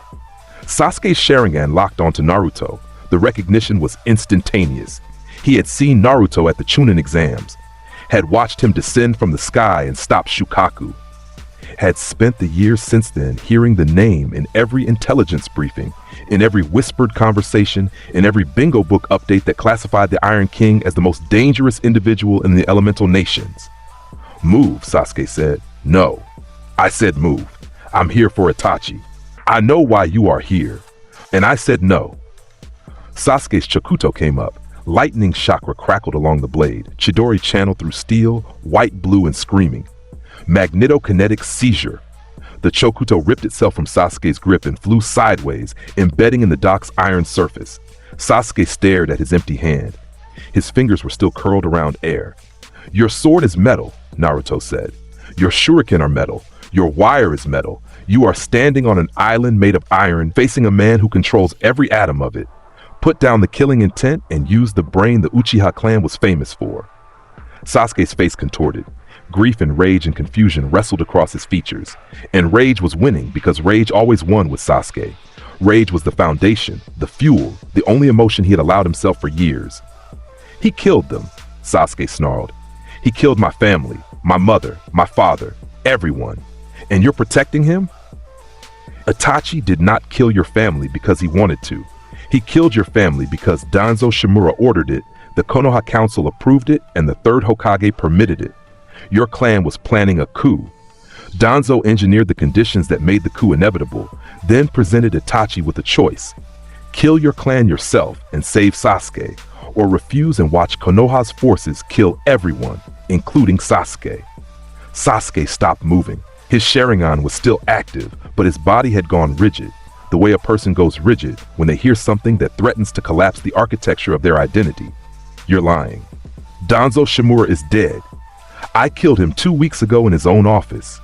Before I did, I extracted his files. The complete operational record of the Uchiha massacre. The orders bear Danzo's seal and the council's endorsement. Tsunade has released them publicly. The entire shinobi world knows. You can verify every word I'm saying with a single message to Konoha. Sasuke's breathing was changing. Fast. Shallow. The breathing of someone whose ground is shifting. Your brother was 13 years old when they made him do it, Naruto continued. His voice was not gentle. It was the voice of someone delivering information that needed to be delivered without softening, because softening it would be a lie, and Sasuke had been living inside lies long enough. He was a child. They turned him into a weapon and aimed him at his own family and told him it was the only way to save you. He has been dying ever since. He joined the Akatsuki as a double agent, feeding intelligence back to a village that used him until there was nothing left to use. He is on this island now. He is sick. He is healing. And you will not touch him. Sasuke's Sharingan deactivated. Not by choice. His chakra control slipped, the way it slips when the mind behind it fractures and the red drained from his eyes and left them black and wet and young. He looked like what he was, a 16-year-old boy standing on a metal dock at the edge of the world, learning that everything he had built his life around was a lie. The breakdown was ugly, real, honest. Sasuke did not cry the way Gaara cried, silently, privately, with the restraint of someone who had learned that showing pain invited more pain. Sasuke cried the way someone cries when the foundation gives out. He dropped to his knees on the dock, and the sound that came out of him was not a scream and not a sob, but something between raw and broken and animal.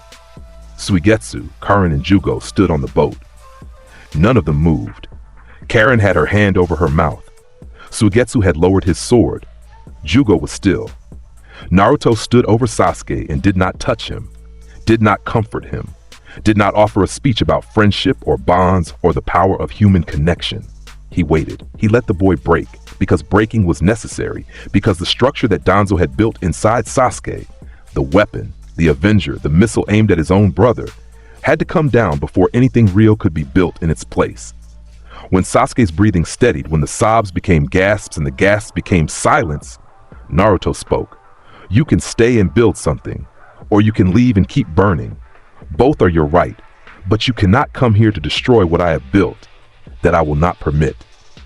Sasuke looked up at him. His face was wrecked. His eyes were swollen. He looked nothing like the prodigy, the avenger, the last Uchiha. He looked like a boy. I want to see him, Sasuke said. His voice was ruined. I want to see my brother. Then stand up. Sasuke stood. Naruto turned and walked up the dock toward the settlement. After a moment, Sasuke followed. Behind them, Suigetsu looked at Karin. Karin looked at Jugo. So, Suigetsu said, we're living on a metal island with a bunch of Jinchuriki now? Shut up, Suigetsu, Karin whispered. The reunion between Sasuke and Itachi happened in Itachi's room, behind a closed door. Naruto did not listen. Neither did anyone else, though Fu pressed her ear against the wall for approximately 4 seconds before Utakata pulled her away by the collar. When the door opened, 2 hours later, both Uchiha brothers walked out. Sasuke's eyes were red from crying. Itachi's eyes were red from something worse. The Manjikyo's toll, always present, always worsening. But they walked out together, side by side. And that was enough. Sasuke stayed. He did not become warm. He did not become soft. He was still Sasuke, sharp-edged, proud, difficult. But he was Sasuke who knew the truth, and truth, even when it devastates, is the foundation that lies can never be. He trained, he studied, he sat in silence with his brother at meals and said nothing, and needed to say nothing because they were in the same room and alive, and that was already more than either of them had expected. Fu, predictably, adopted Suigetsu within 48 hours. Karin found the medical facilities and refused to leave them. Jugo discovered the garden and sat among the flowers for an entire afternoon, the curse mark dormant, his face peaceful for the first time in years. Genosha grew. 3 months after Danzo's death, the 4th Raikage's patience expired. There had been many things in his life, a son, a brother, a soldier, a leader, but patient was not among them. He had watched Naruto Uzumaki dismantle the Akatsuki. He had watched Danzo die. He had read the intelligence reports with the growing certainty that the balance of power in the elemental nations had shifted permanently and that Kumogakure was on the wrong side of the tilt. And Yugito was still on Genosha. Yugito Ni, the two-tails Jinchuriki, was Kumo's weapon, A's weapon. She had been trained from childhood, given status, given respect, real respect, the Kumo way, the kind that came with high-rank missions and a seat at the command table. I had treated her well. He genuinely believed that. And by the standards of how most villages treated their Jinchuriki, he was right. But well-treated and free are not the same thing. And Yugito had learned the difference on an island made of iron. I came personally, because A was the kind of leader who, when the situation demanded, showed up. He brought a full Kumo strike force, 50 shinobi, including his personal guard, including C and Darui, his best censor and his best swordsman. He brought his fastest, his strongest, his most loyal. He brought himself. And A in person was a force of nature, lightning-clad, iron-bodied, 6.5 feet of muscle and fury and chakra that made the air around him crackle. The Kumo fleet appeared on Genosha's southern horizon at dawn.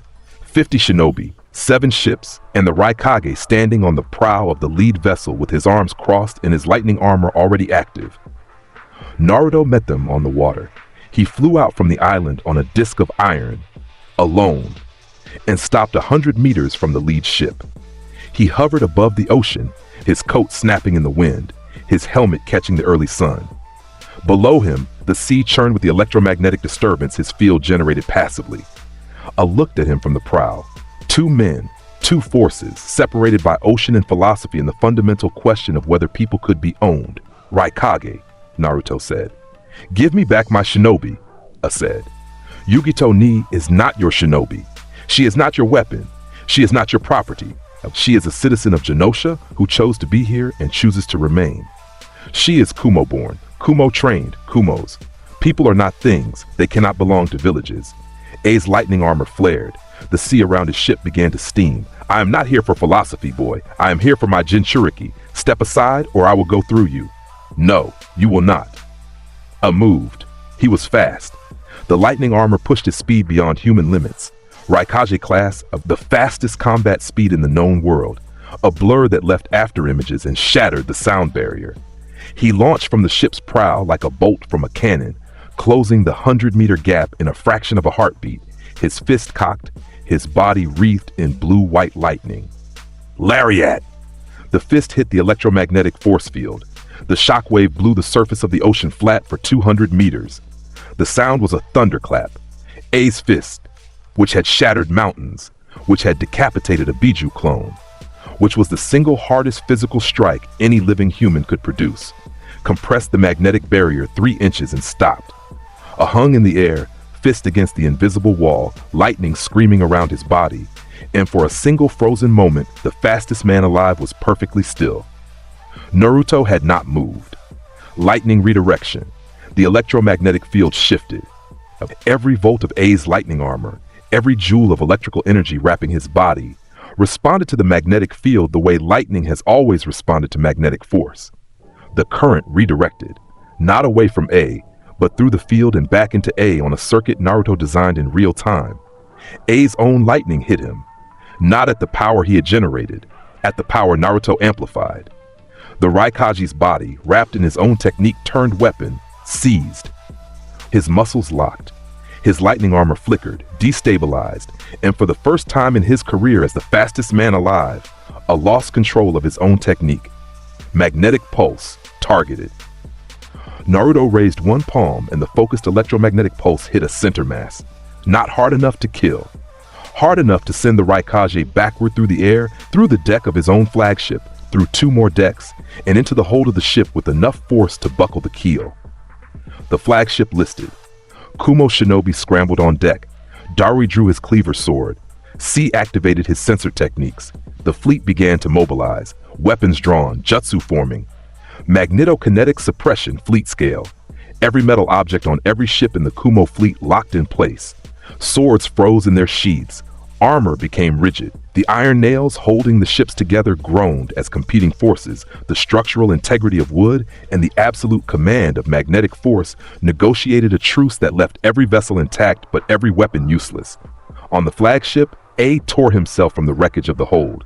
His lightning armor reactivated, full power, maximum output. His eyes were wild, not with fear.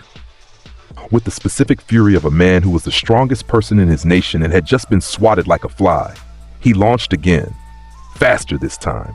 Beyond the sound barrier, his entire body a weapon, lightning condensed to a point, no technique, just raw, unfiltered Reincarnation-level violence. Naruto's electromagnetic field met him. What followed was not a fight, it was a demonstration, a hit the field. Naruto redirected the lightning, a came again. Naruto absorbed the current, channeled it through the magnetic field, and released it as a focused pulse that met A's charge head-on and canceled his momentum. A shifted, tried to find an angle, came in low. Naruto raised the ocean itself, the metallic minerals in the seawater, the dissolved iron, the trace elements, and slowed A in a wall of magnetized brine that clung to his body like tar.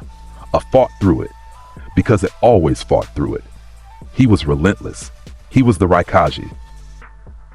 But Naruto was the Iron King. The electromagnetic spectrum did not care about rank. The nine-tailed chakra came through, not forced, offered.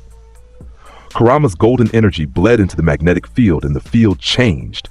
It went from invisible shimmer to burning corona, a cloak of gold-red power that wrapped Naruto's body and extended his range and deepened his control until the electromagnetic field around him was not just a barrier but an environment. His environment. His domain. A hit the golden field at full speed and the field did not absorb the impact. It reflected it perfectly. Every newton of force, every joule of electrical energy bounced back at the Raikage in a magnetic mirror that used his own power as the weapon. A went down. He hit the ocean surface and skipped like a stone, once, twice, 3 times, before crashing into a wave and going under. He came back up gasping.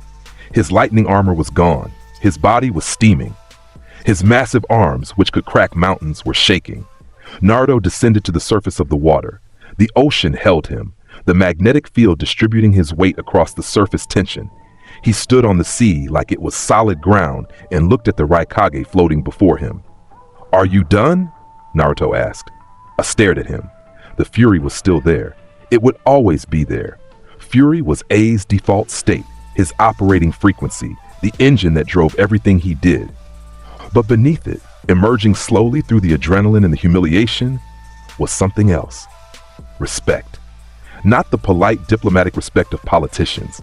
The visceral, bone-deep respect of a warrior who had met someone stronger and was honest enough to acknowledge it. "You cannot beat me," Naruto said. Not boasting, not taunting, stating a fact with the same tone one might use to note the weather. No one can, using conventional combat. Your lightning armor is the most powerful physical enhancement in the shinobi world, and I turned it against you without effort. Your fleet is armed with metal, and I control metal. You have brought the finest shinobi in Kumogakure, and every piece of equipment they carry answers to me before it answers to them. I said nothing. He floated in the water, breathing hard, his pride battling his pragmatism. "But I did not come here to humiliate you," Naruto continued. "I came to make the same point I have been making since I was 8 years old. People are not weapons. Yugito Ni is free. She will remain free. If she chooses to return to Kumo tomorrow, I will not stop her. But you will not take her." A was silent for a long time. The fleet floated behind him. 50 shinobi watched from the decks. The sun climbed higher. The ocean rocked. "Let me speak to her," A finally said. "That is her choice, not mine." A looked past Naruto, toward the island, toward Genosha's iron walls gleaming in the morning light, toward the shore where, visible even from this distance, a woman with golden hair and cat-slit eyes was standing with her arms crossed. Yugito had been watching the entire fight. She had come to the beach not because Naruto asked her to, but because this was her fight too, and she was done with other people having it for her. I met her on the beach. No lightning, no armor, just a man standing before the weapon he had raised, asking her to come home. The conversation was private. Naruto waited on his disc, 50 meters offshore, giving them space. The Brotherhood waited in the settlement. Even Fu managed to stay back, though it visibly caused her physical pain. When Yugito walked back alone, her face was set and her eyes were dry, and her decision was written in every line of her body. "I told him I'm staying," she said. "What did he say?" "He asked if I was happy." "What did you tell him?" "The truth." She paused. "I told him I was free, that it was the first time and that I wasn't giving it back." A left. The fleet turned. 50 Kumo shinobi sailed west, their weapons released from magnetic hold the moment they cleared Genosha's territorial waters. A stood on the prow of the flagship and did not look back and did not speak and did not break another desk until he was safely inside his office in Kumogakure, at which point he broke 3. Killer B arrived the next day. He came alone, on a raft he had apparently built himself, which was shaped like an octopus and decorated with rap lyrics carved into the wood. He was rapping when he reached the shore. "Yo, I heard about the fight. Big bro went down that night. Iron King said see ya, had the lightning running right. 8 tails in the house, gonna make it tight. Killer B on Genosha. Yeah, it's dynamite. Wee!" He leapt from the raft and landed on the iron dock with a wrestler's flourish. 7 swords strapped to his body, sunglasses gleaming, absolutely radiating the energy of a man who had been waiting for this moment and had pre-written lyrics for the occasion. The Brotherhood stared at him from the dock. "What is happening?" Utakata said. "Bakayaro, Konoyaro." B pointed at each of them in turn. "You must be Utakata. 6 tails, Bubbles got that attitude. And Fu, 7 tails, green hair, looking cute. And Gara, 1 tail, Sandy boy, don't be mute. And, please stop," Utakata said. "He can't stop," Yugito said, walking up behind them. Her face was doing something complicated, half exasperation, half genuine warmth. "Trust me, I've tried." "Yugito, my girl, 8 tails and 2 tails together again. This island's about to be the sickest thing since..." B. "Yeah? Welcome home." B's sunglasses caught the light. Behind them, his eyes were bright. For all the performance, for all the rap and the bravado, and the unending stream of rhymes, Killer B was the one Jinchuriki who had known genuine love, his brother's love, complicated and possessive as it was. And he had chosen to leave it, to come here, because he recognized in Genosha something his brother's love had never quite provided: a community of equals. "Let me show you around." Fu grabbed B's arm. "We have a garden, and a library, and an arena that Han built where we spar and Roshi always cheats. And Naruto makes all the buildings from iron, which is so cool, and she just adopted him," Utakata observed. "She adopts everyone," Han said. "I wasn't adopted. I made a strategic decision to. You were adopted. On day 4, she brought you tea and called you Bubble Boy, and you never left." I refused to engage with this narrative. Looked at Naruto. Naruto looked at B, 2 Jinchuriki, the 9 tails and the 8 tails, the 2 most powerful tailed beasts in existence, sealed inside a 12-year-old magnetokinetic and a rapping swordsman. The combined power standing on that dock could reshape a continent. "Welcome to the Brotherhood," Naruto said. "Yo, it's 8 Jinchuriki strong now. We the dream team. Iron King plus Killer B, best tag you've ever seen. Akatsuki in the dirt, 5 nations can't convene, Genosha standing tall, you know what I mean, yeah!" "I know what you mean," Naruto said. "Training starts tomorrow." "Does it rhyme?" "No." "Then I'll add the rhymes." "That is not necessary. It's always necessary, fool, you fool." Naruto looked at Fu. Fu looked at Naruto. They shared a single brief, deeply tired expression of mutual understanding. "He's perfect," Fu said. "He is something," Naruto agreed. The calm lasted 6 weeks, then pain came. He came the way an apocalypse comes, all at once, everywhere, without warning. Naruto felt it before the first path landed, a disturbance in the electromagnetic field, massive, deliberate, the signature of 6 chakra sources moving in perfect coordination at speeds that indicated they were not traveling but arriving. Projected, launched, Brotherhood, battle stations. Now, the iron walls of Genosha sang. Every magnetic barrier Naruto had embedded in the island's infrastructure activated simultaneously. Layered force fields, hidden iron deposits rising to the surface, weapon caches materializing from the bedrock. The island transformed in seconds from a sanctuary to a fortress, iron bristling from every surface like the quills of a predator that had been waiting for this exact moment. The 6 paths of pain hit Genosha from 6 directions at once. The Deva path struck the main settlement from the north. He landed on the Great Hall's roof. or tried to. The roof was iron. Naruto felt the impact and sent a magnetic pulse through the structure that launched the path back into the sky. But the Deva path did not need to land. He floated. He raised his hand. Shinra Tensei. The repulsive force hit the settlement like a wall of invisible thunder. Buildings cracked. Iron walls bent. The ground cratered. It was the technique that had flattened Konoha in another timeline. A gravitational blast that rejected everything in its radius, that pushed matter itself away from the point of origin. Naruto met it with the electromagnetic field, gravity against magnetism. The fundamental forces of the universe colliding above a settlement built by outcasts. The Shinra Tensei hit the magnetic barrier, and the barrier held, bent, compressed, strained, but held. The shockwave deflected outward, blowing out over the ocean in a ring of displaced air that flattened waves for a mile. The Asura path hit from the east. It had transformed, arms splitting into missile launchers, torso opening to reveal concealed weapons, the entire body a walking arsenal of mechanical destruction. Rockets screamed across the training grounds, cratering the arena, shredding the garden that Fu had spent 2 years cultivating. Fu screamed, not in fear, in fury. "You blew up my garden!" Chome's wings materialized on her back, massive, iridescent, burning with the Seven Tails' power. She launched into the air, green-gold light trailing behind her, and hit the Asura Path's missile barrage with scale powder explosion, a cloud of reflective scales that detonated on contact with the rockets and turned them into a cascade of useless shrapnel. The animal path summoned from the south. Creatures, massive, grotesque, Rinnegan-eyed, materialized on the beach. A rhinoceros the size of a building, a chameleon that bent light around itself, a multi-headed dog that regenerated every time it was cut, a bird that darkened the sky with its wingspan. B went full 8 tails. The transformation was instant and spectacular. Juki's tentacles erupted from B's body, growing, extending, the massive octopus bull form rising above Genosha's southern shore. B, riding in the beast's head, wrapping through the transformation.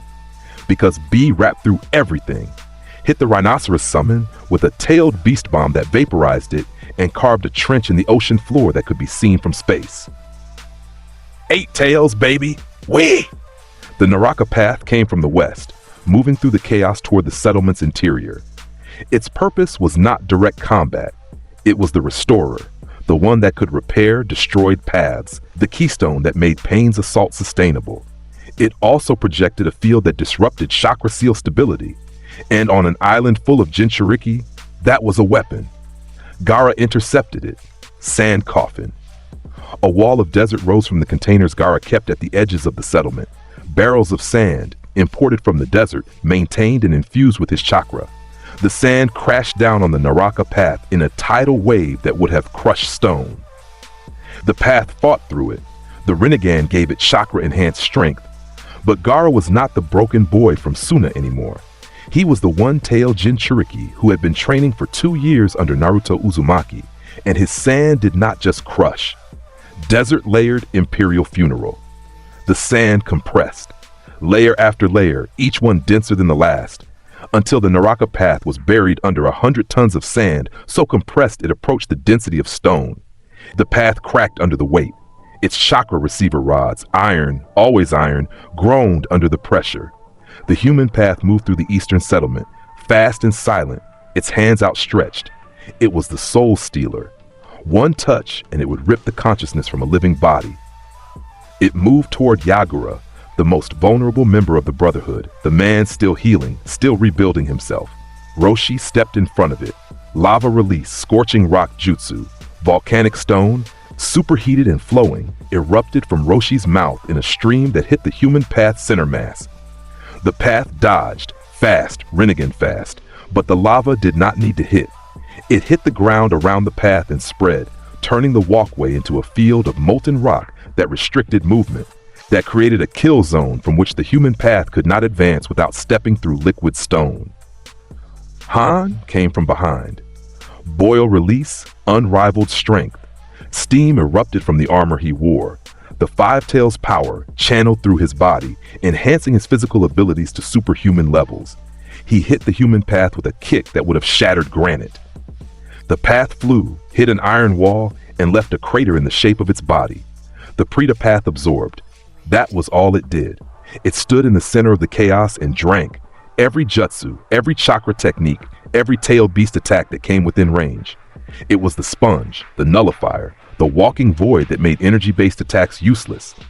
Utakata faced it. His bubbles were not chakra, not entirely.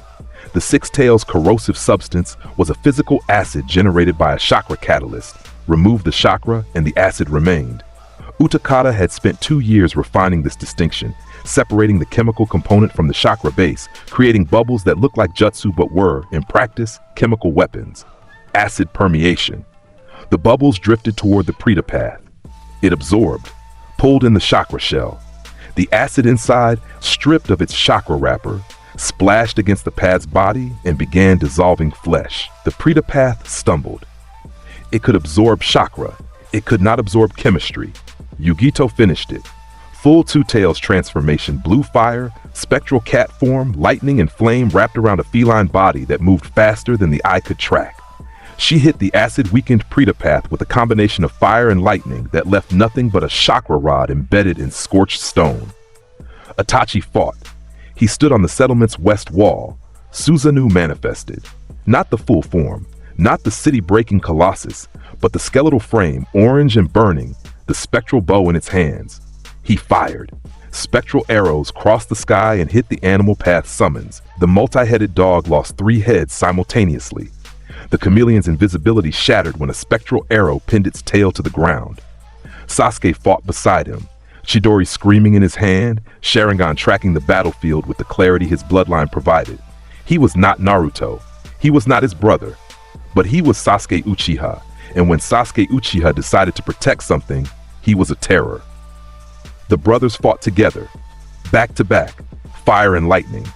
Susanoo and Chidori, 2 Uchiha who had been aimed at each other by a dead man's manipulation, now standing on the same wall, defending the same home, united for the first time since a night that should never have happened. Conan arrived with paper, billions of sheets, an ocean of paper, folded into shuriken, folded into spears, folded into a tidal wave that crashed against Genosha's eastern defenses. She floated above the assault, her angel wings spread, her amber eyes tracking the battlefield with the quiet intensity of a woman who had been at war since she was a child. The paper hit Naruto's electromagnetic field and stopped. Paper has no iron. Paper does not respond to magnetism. Conan had planned this. She had come as the counter, the one element Naruto could not directly manipulate. But paper burns. Fu's scale powder hit the paper wave and ignited. The explosion consumed 1,000,000 sheets in a fireball that lit the sky and sent burning fragments spiraling across the water. Conan reformed. More paper, always more paper. But the Seven Tails fire had bought time and space. And then the Diva Path began building the Chibaku Tensei. The sky cracked. A black sphere appeared above Genosha, small at first, no larger than a fist, dense with gravitational energy. It pulled. Everything. The ocean rose toward it in spiraling columns. The iron walls of the settlement groaned as gravitational force fought magnetic force. Stones tore from the ground. Trees uprooted. The very island of Genosha began to lift. Naruto felt the pull against his magnetic field and he laughed. It surprised him. The laugh came from somewhere deep, from the soul memory, from Max Eisenhardt standing on a satellite in orbit and feeling the Earth's magnetic field wrap around him like a second skin. From the understanding that gravity and electromagnetism were siblings, born from the same physics, and one of them was his. He actually laughed. "Kurama," Naruto said. Inside the seal, the Nine Tails opened its eyes. They had spoken about this. Not once. Many times.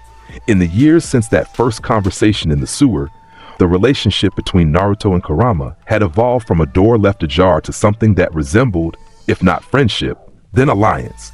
Mutual respect between two beings who had both been caged and both refused to be caged again.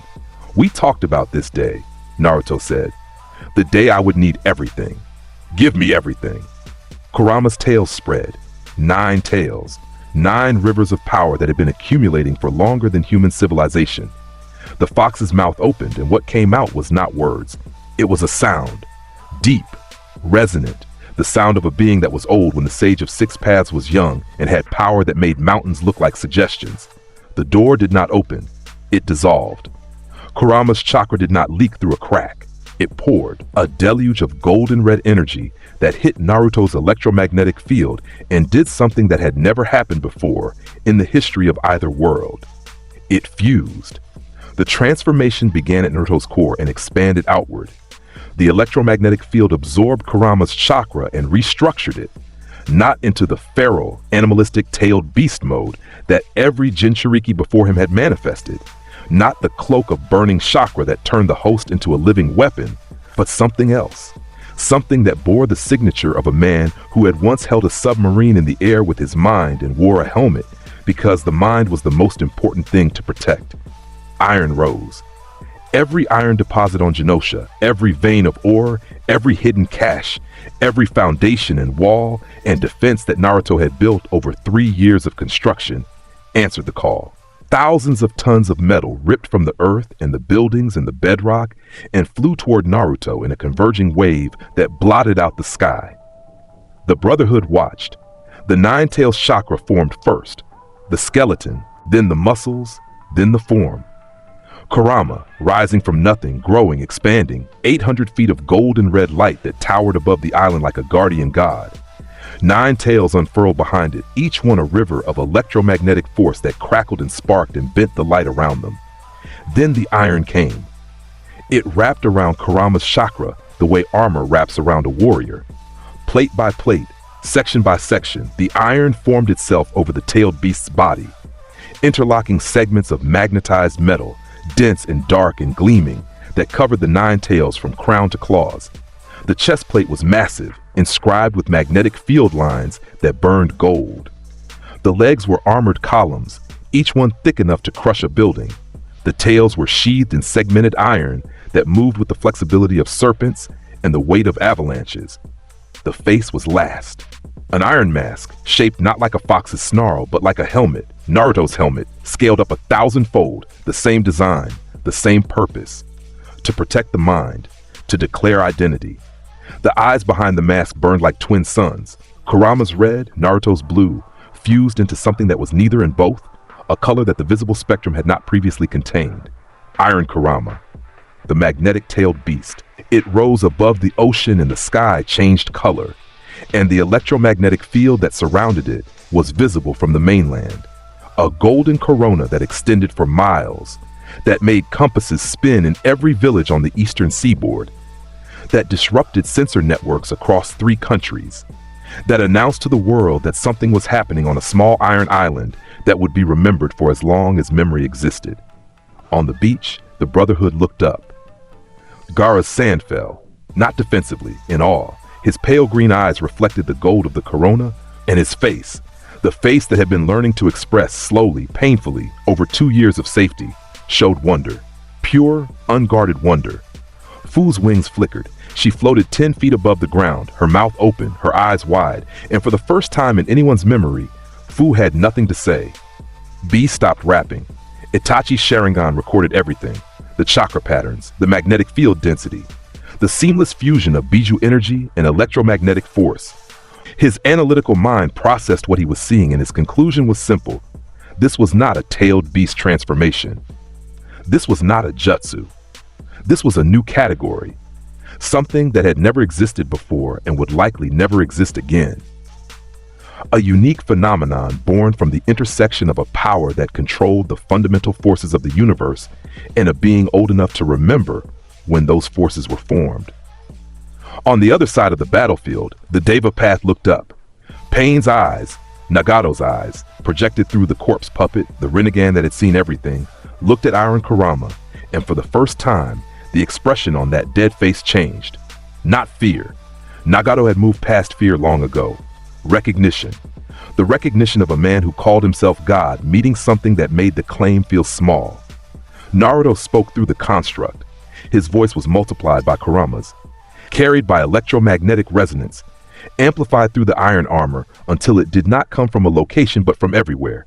From the air, from the water, from the metal in the earth, from the electromagnetic field itself. Every person on the island heard it simultaneously. Every sensor-type shinobi within 500 miles heard it simultaneously. Nagato, you have called yourself God.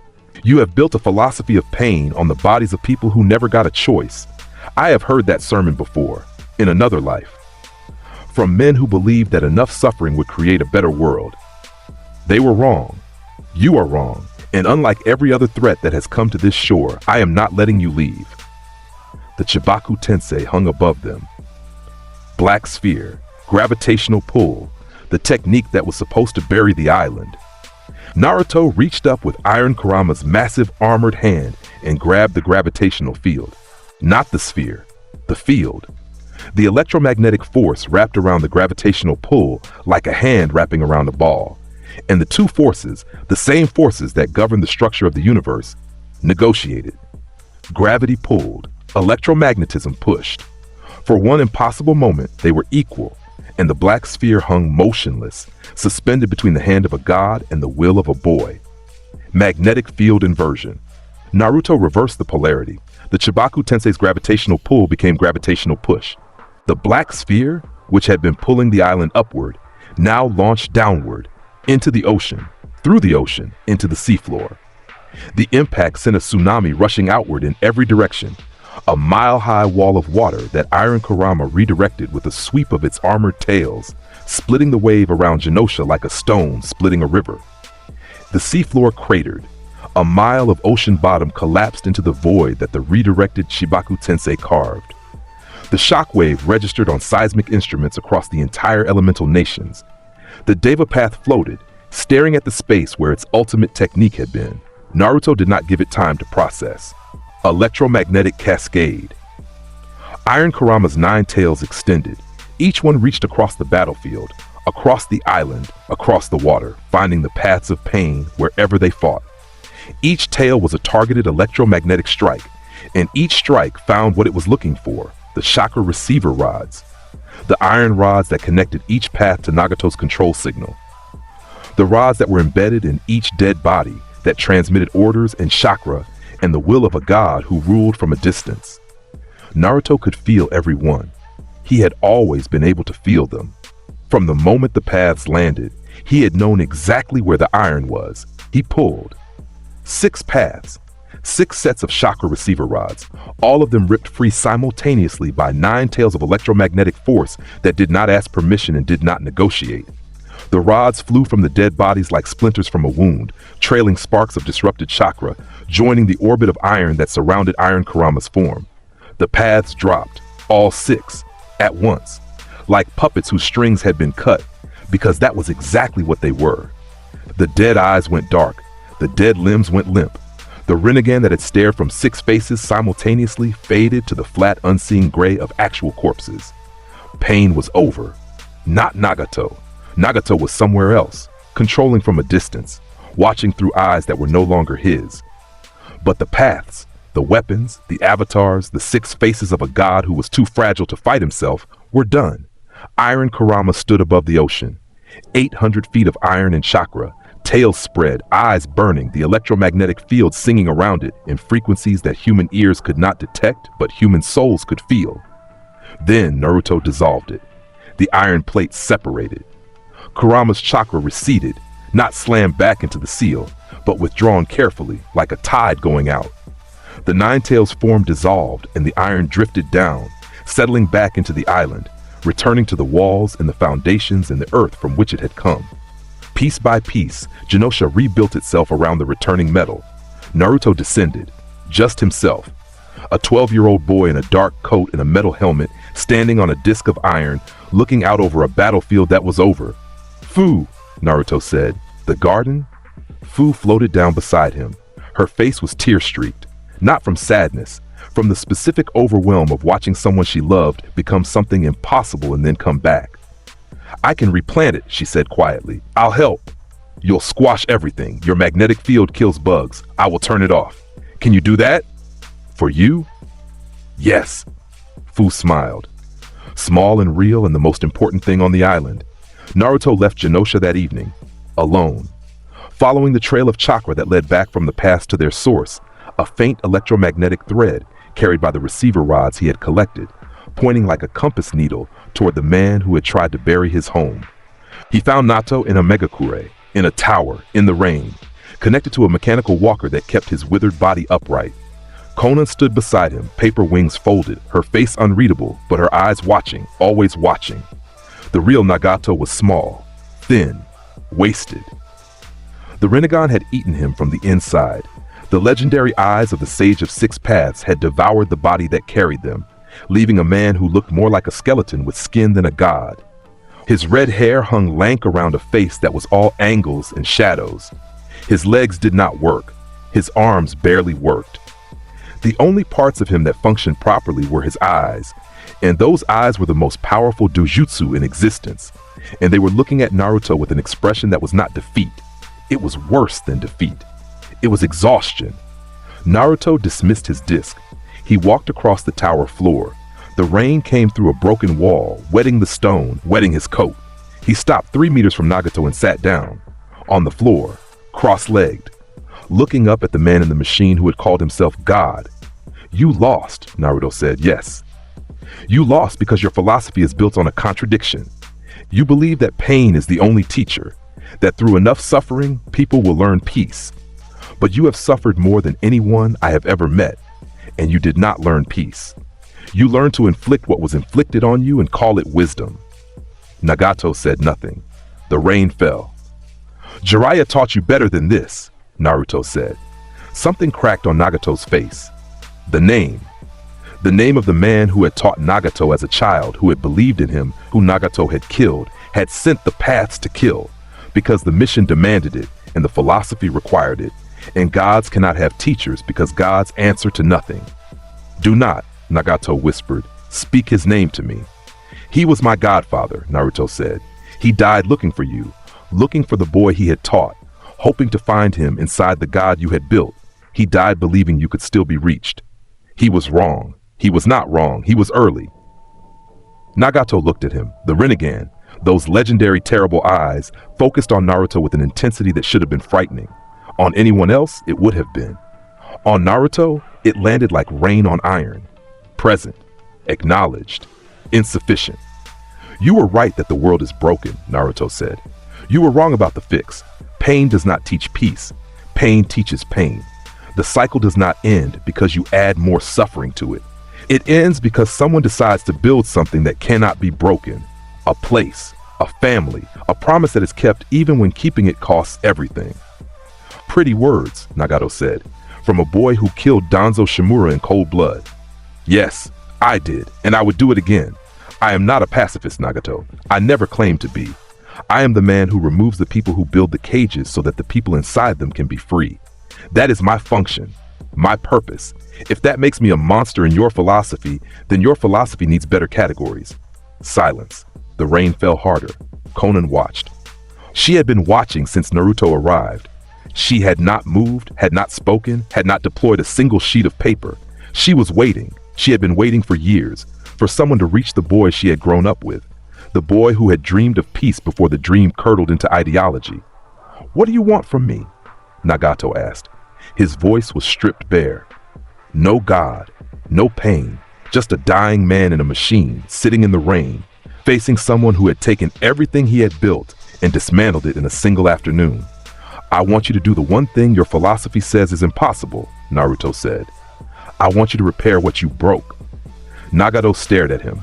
"The outer path, the resurrection technique. You attacked my home. You damaged it. People were hurt. Infrastructure was destroyed. The technique you possess, the one that made you believe you were beyond death, beyond consequence. Use it. Fix what you broke. That is the price. The cost of the outer path at that scale, I know what it costs." Nagato was silent for a long time. The rain filled the silence, the way rain always did in Amegakure, the way it had been filling the silences in Nagato's life since the day his parents were killed, and the world became a place that could only be understood through pain. "I am tired," Nagato said. Not to Naruto, to the rain, to the tower, to the years of war and the bodies and the paths and the philosophy that had consumed him until there was nothing left but eyes and ambition and the dying conviction that it had all meant something. "I know," Naruto said. "Rest then, after." Nagato looked at Conan. She looked back at him. 20 years of shared history passed between them in a glance. The rain, the war, Yahiko's death, the founding of the Akatsuki, the corruption of everything they had built, and now at the end, this boy in a metal helmet sitting cross-legged on a wet floor, asking for the one thing Nagato could give that would not be a weapon. Outer path, samsara of heavenly life. The Rinnegan blazed. Nagato's wasted body convulsed. Chakra, enormous, impossible, the deepest reserves of a man who had been channeling divine power through human flesh for decades, poured from him in a wave that left the tower and spread across the sky. On Genosha, 100 miles away, the Brotherhood felt it. The damaged walls repaired themselves. The cratered ground smoothed. The garden that Fu had lost grew back, not as it had been, but richer, fuller, as if the technique that restored it had poured not just structure but vitality into the soil. Every injury sustained in the battle healed, every bruise faded, every cut closed. And in the tower in Amegakure, Nagato's hands fell. His eyes dimmed. The Rinnegan faded, not to gray but to the violet they had been before the power consumed them. The eyes of a boy from the land of rain who had once believed the world could be saved. Conan caught him. She was there, as she had always been. Paper wings dissolving into arms that held the man she had followed since childhood. She held him as his breathing slowed.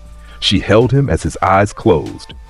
She held him as he died, quietly in the rain, the way he had lived, surrounded by water and grief and the faintest fading echo of a dream that had not quite been wrong, only broken. Naruto sat across from them and did not look away. He watched Nagato die the way he watched everything, with eyes that had seen death before, in another life, in numbers too large for a child to know and too heavy for an adult to carry, and with the understanding that watching was itself an act of respect. When it was over, Conan held Nagato for a long time. Naruto waited. He was going to change the world, Conan said. Her voice was steady. Her eyes were not. He did, Naruto said, just not the way he intended. Conan looked at him. The grief was enormous, the kind that filled a person so completely there was no room for anything else.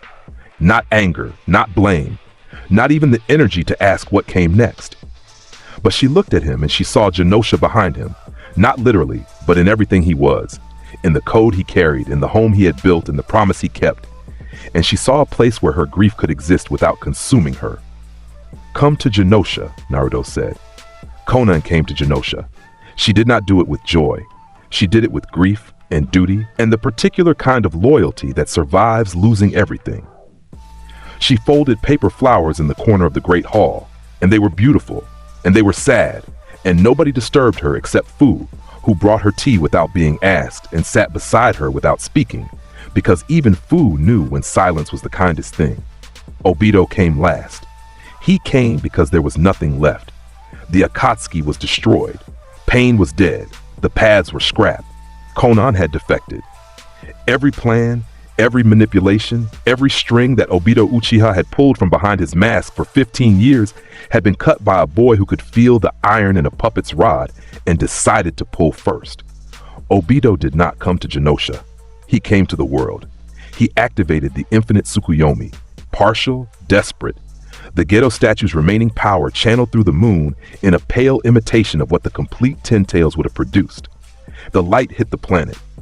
Across the elemental nations, chakra-sensitive individuals began to fall, eyes glazing, bodies slumping, minds caught in the dream of a perfect world that a broken man was trying to force on everyone because he could not bear to live in the real one.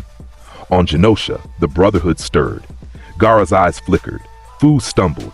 B's rhymes trailed off mid-verse. Naruto's helmet blocked it, as it always did. The magnetic lining disrupted the genjutsu's frequency before it could reach his mind. He had known this was possible. He had planned for it. The iron rings. Every member of the Brotherhood wore one.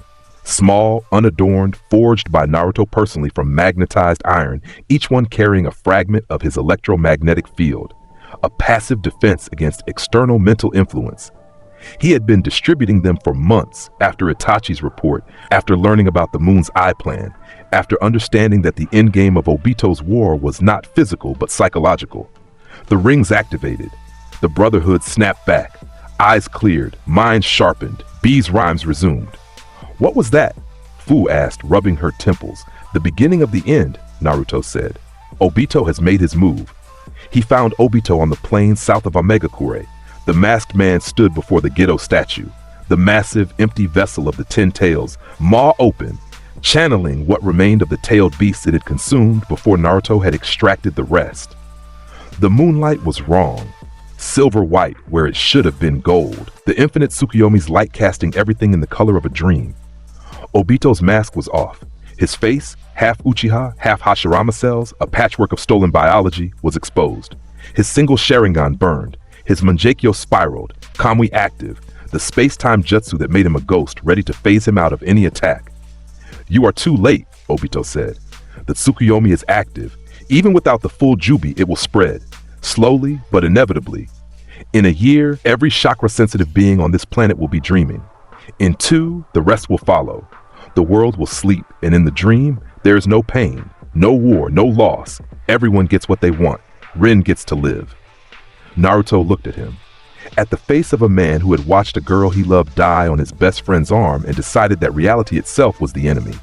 "Rin is dead," Naruto said. "Not in the dream. In the dream, she is a construct, a fiction, a memory wearing a face.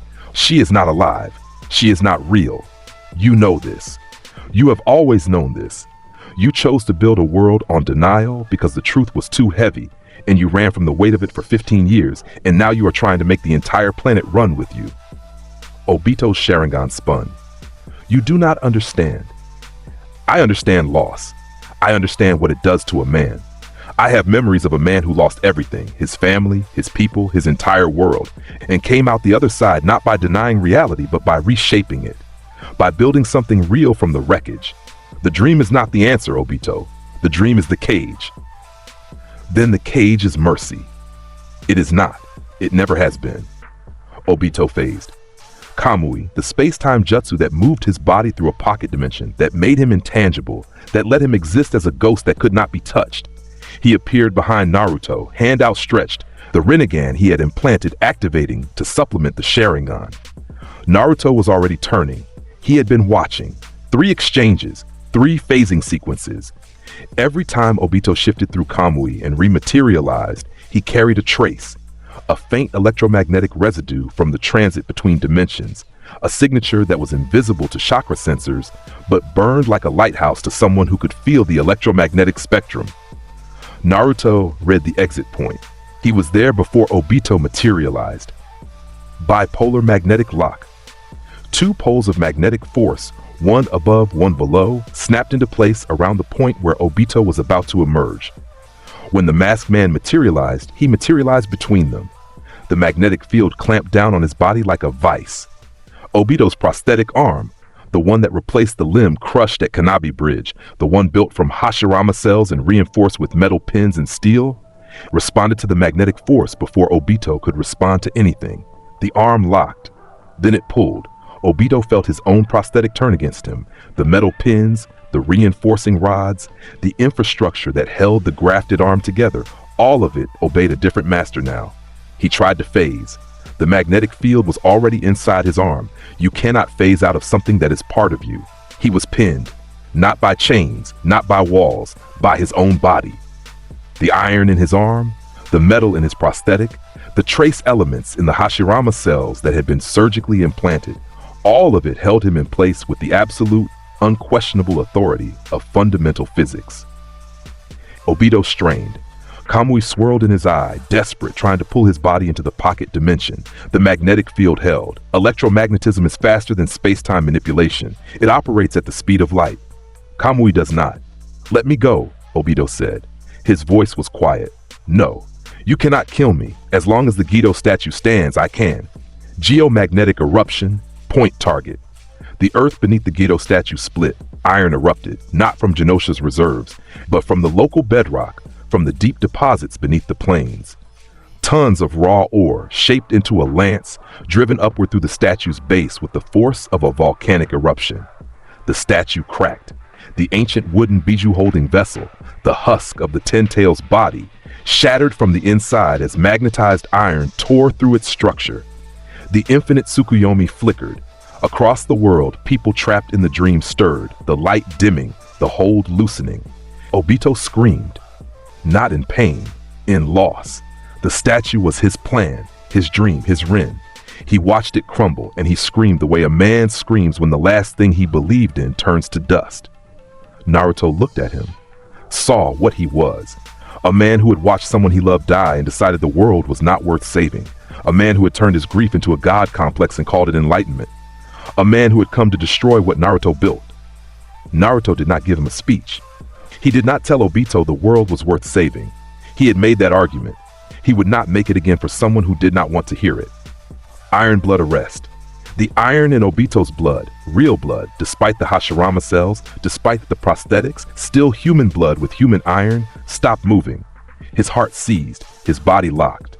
His single Sharingan went wide, the spiral of Kamui fading, the red draining to black. Obito Uchiha died standing up, pinned between two magnetic poles, his mask at his feet, his face exposed, his dream collapsing around him. No redemption, no last words. Just a man who chose the wrong answer to the right question, and a boy who had chosen the right one and had the power to enforce it. The infinite Tsukuyomi dissolved. Across the world, people woke up. The moonlight returned to normal. The dream ended. But the Gedo statue's destruction had consequences. The chakra that the statue had contained, the partial Jubi essence, the fragments of tailed beast energy that Obito had collected, did not dissipate. It concentrated. It gathered in the rift that the statue's breaking had torn in the fabric between dimensions. And through that rift, something old reached through. Kaguya. She came through the dimensional tier like a hand pushing through a membrane. The sky cracked. The firmament above the plains of Omegakure split open, and through the split, a figure descended. She was white, skin like bone, hair like a waterfall of silver that touched the ground and kept going. Two horns rose from her skull like the branches of a dead tree. Her eyes, the Rin Sharingan, the original Dujutsu, the ancestor of every bloodline in the shinobi world, opened, and the world groaned under the weight of a gaze that had been watching since before humans learned to shape chakra. She did not speak. She had nothing to say to insects. The air around her distorted.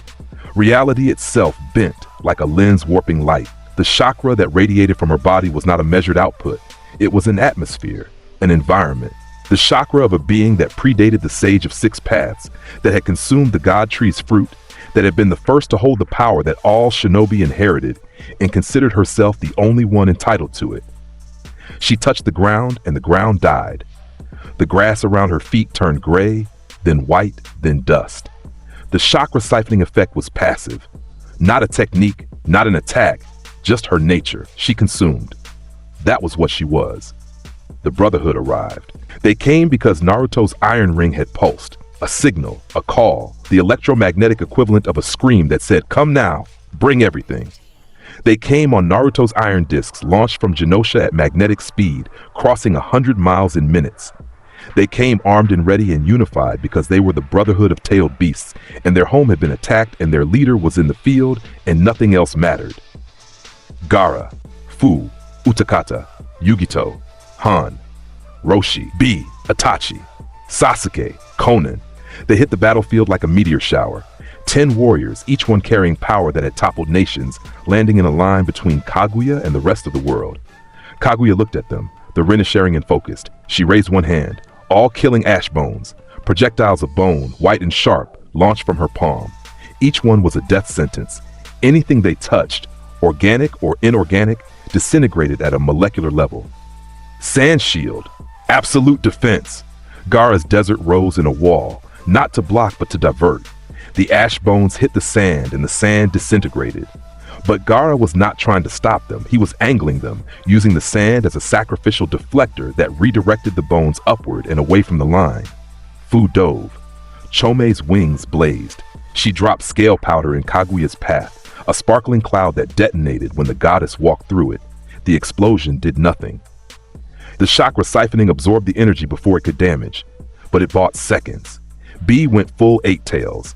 Yuki's massive form erupted on the plain, tentacles spreading, a tailed beast bomb charging in the beast's mouth. Tailed beast bomb! The blast hit Kaguya. The explosion carved a crater that could be seen from orbit. When the light faded, Kaguya was standing in the center of it, untouched. Her hair had not moved. She opened a portal. Dimensional shift.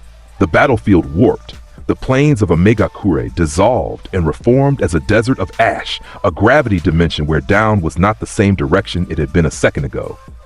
The Brotherhood stumbled, orientation lost. Naruto felt it. Felt the magnetic field bend as the dimension shifted. Felt the iron in the new ground. Different mineral composition, but still iron, still his. He grabbed the Brotherhood through their rings, stabilized their orientation magnetically, and pulled them back to the correct dimensional axis. She shifts dimensions, Itachi said, Sharingan recording everything. The dimensional tier is the key. If we can close it. I cannot close it, Naruto said, but I can make the exit worse than the entrance. Kaguya shifted again. Ice dimension. The Brotherhood was suddenly standing on a glacier, the air razor cold, the sky white and featureless. Kaguya floated above them, her Sharingan pulsing, her hand raised for another volley of ash bones. Conan attacked. Paper, billions of sheets, carried across the dimensional shift because they were folded into Conan's body and went where she went. The paper wrapped around Kaguya in a cocoon, not to contain her, nothing could contain her, but to obstruct the Sharingan's line of sight. Block the eyes, block the targeting, block the dimensional shift for even a moment. It worked. For 3 seconds. Kaguya tore free. The paper incinerated. Conan was thrown backward, blood on her lips, her wings shredded. Sasuke caught her, Suzanu's arm spectral and fast, snatching her from the air. Heian hit Kaguya with a steam-enhanced punch that would have shattered a mountain. The Five Tails power channeled through his body and his armor struck the goddess in the torso. She did not move. He did. The recoil sent him backward 100 meters. His arm broken, his armor cracked. Roshi poured lava. Utakata poured acid. Yugito poured fire and lightning. The combined output of four-tailed beasts hit Kaguya simultaneously, and the goddess absorbed it like a sponge absorbing water. She grew stronger. The siphoning effect intensified. The air itself began to thin as chakra was pulled from the environment.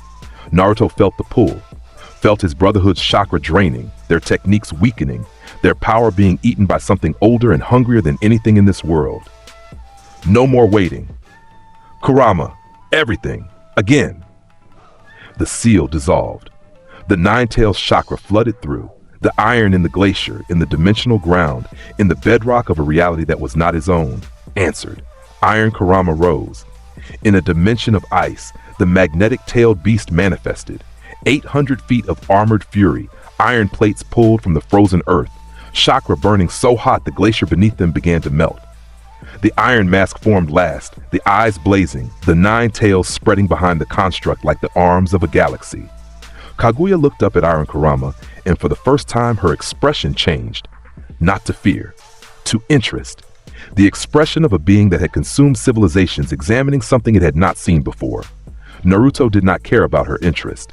The fight crossed dimensions. Kaguya shifted. Ice to desert, to acid lake, to lava field, and Iron Kurama followed, dragging itself through the dimensional tiers by anchoring to the magnetic fields that existed in every reality, because electromagnetism was not limited to one dimension. It was a fundamental force. It existed everywhere. Matter existed. And where it existed, Naruto was home. He hit her with the tails. Electromagnetic pulses that struck with the force of magnetic storms, that disrupted the dimensional tiers she opened, that reversed the polarity of her siphoning effect and turned absorption into emission. For the first time, chakra flowed out of Kaguya instead of into her. She screamed. The sound existed in frequencies that should not have been possible, and it shattered the dimensional walls further. The Brotherhood fought around the edges. Gaara sealed her movement with sand prisons that she broke, that he rebuilt, that she broke again. B fired tailed beast bombs that distracted and disrupted. Itachi and Sasuke worked in tandem. Amaterasu and Susanoo, Black Flame and Spectral Guardian, the Uchiha brothers giving everything they had to a fight that was bigger than their bloodline. It was not enough. None of it was enough. Kaguya was not a fighter. She was a force. You could not outfight a force. You could only redirect it. Naruto reached down, not through the dimensional floor, through the electromagnetic field itself, down through the layers of force and matter and reality, down through the fabric of whatever dimension they occupied, down to where the constants lived, the physical laws that governed everything, the electromagnetic field that the planet generated from its core. He touched it. The core. The molten iron at the heart of the world, the generator of the planetary magnetic field, the deepest, most fundamental source of the power that Naruto had been born to wield. The nosebleed was immediate. Blood ran from both nostrils, thick and fast. The pain was extraordinary, not localized, not a headache, not a physical injury. A systemic scream from every cell in his body as the electromagnetic force of the entire planet channeled through a single human being. He did it anyway. Planetary magnetic convergence. The world responded. Every magnetic field line on the planet, every invisible curve that arced from pole to pole, that guided compasses and migrating birds in the dance of the northern lights, shifted, converged, aimed, not at a location, but at a being, at the chakra signature that did not belong in this world, that had come from outside and was trying to devour the inside. The convergence hit Kaguya like a planet hitting a person. Every gram of iron in the known world contributed. Every magnetic field, every electromagnetic force, every atom that responded to the fundamental interaction that governed the structure of matter itself, all of it focused on the goddess who had come to consume and told her no. The Reincarnation cracked. Not shattered, cracked. The dimensional tears she had opened slammed shut as the magnetic field that bound reality together reasserted itself with the authority of a planet that had been spinning for 4 billion years and was not interested in stopping. Kaguya began to sink, not falling, being pulled. The magnetic field was not attacking her, it was imprisoning her, drawing her down through the dimensional floor, through the layers of reality, toward the core itself.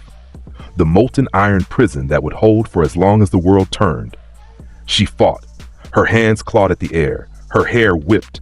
Her Reincarnation blazed with every technique it had. Dimensional shift, gravity manipulation, chakra absorption, all killing ash bones. And the magnetic field absorbed or deflected or ignored every single one, because electromagnetism does not negotiate with guests who have overstayed their welcome. She sank. Through stone and magma and the deep places where heat and pressure made the distinction between solid and liquid meaningless, down to where the iron lived, the real iron, the core, the heart of the world. Kaguya Otsutsuki, the rabbit goddess, the progenitor of chakra, the ancient devourer who had treated the world as her garden and its people as fruit, was sealed in the magnetic field at the Earth's core, locked in a prison made of the planet itself, held by forces that would endure for as long as the world existed. The dimensional tears closed, the sky healed, reality snapped back to normal, the plains of Amegakure, green and wet, the rain falling, the world intact. Iron Kurama dissolved, the armor fell, the chakra receded. Naruto fell. He fell 30 feet before 6 members of the Brotherhood caught him simultaneously. Gaara's sand, Fu's arms, B's tentacle, Utakata's bubble, Han's steam-cushioned hands, and Yugito's lightning-fast dive. He landed in a nest of competing rescue attempts and lay there, bleeding from the nose, trembling, his electromagnetic field flickering like a candle in a gale. "He's alive," Fu said. Her voice was shaking. "He's alive, he's alive, I'm alive," Naruto mumbled. "Stop shaking me." "I'm not shaking you, I'm holding you." "You're doing both." "Shut up and let me hold you." He shut up. He let her hold him. The rain fell on both of them, and the Brotherhood gathered close, and for one moment, on a battlefield that had held a goddess 30 seconds ago, the most powerful people in the elemental nations were a group of teenagers holding each other in the rain. Naruto passed out. He woke up in the Great Hall. The light was warm, golden. Afternoon sun filtering through iron walls that had been restored by Nagato's final technique, every panel gleaming, every joint tight. The smell was food, something cooking, something warm, something that smelled like home. His Brotherhood was around him. Fu was sitting on the edge of his cot, her eyes red, her face blotchy, absolutely refusing to admit she had been crying. "I wasn't crying," she said immediately, which meant she had been crying for hours. Utakata was standing by the wall, pipe in hand, blowing a single bubble that drifted lazily in the warm air. His face was carefully blank, but his shoulders were relaxed in a way they only were when he was relieved about something he would never admit to being worried about. Gaara was sitting beside him. Not across the room, not in a corner, beside him, close enough to touch. His sand was still pooled around his feet like a sleeping animal.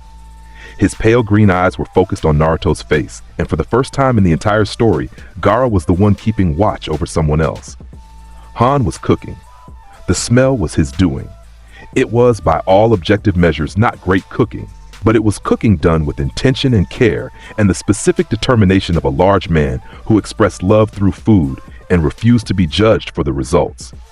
Roshi was criticizing the cooking. This was his way of being present. Yugito sat on a beam above, legs dangling, watching everything with cat-sharp eyes and a small, rare, unguarded smile. B was composing in the corner, his notebook open, his pencil moving, his lips shaping rhymes that were, for once, quiet enough to be almost inaudible. Itachi stood by the window. His Sharingan was off. His face was calm. He looked like a man who had fought beside his brother and protected something worth protecting, and was still processing what that felt like after a decade of destroying.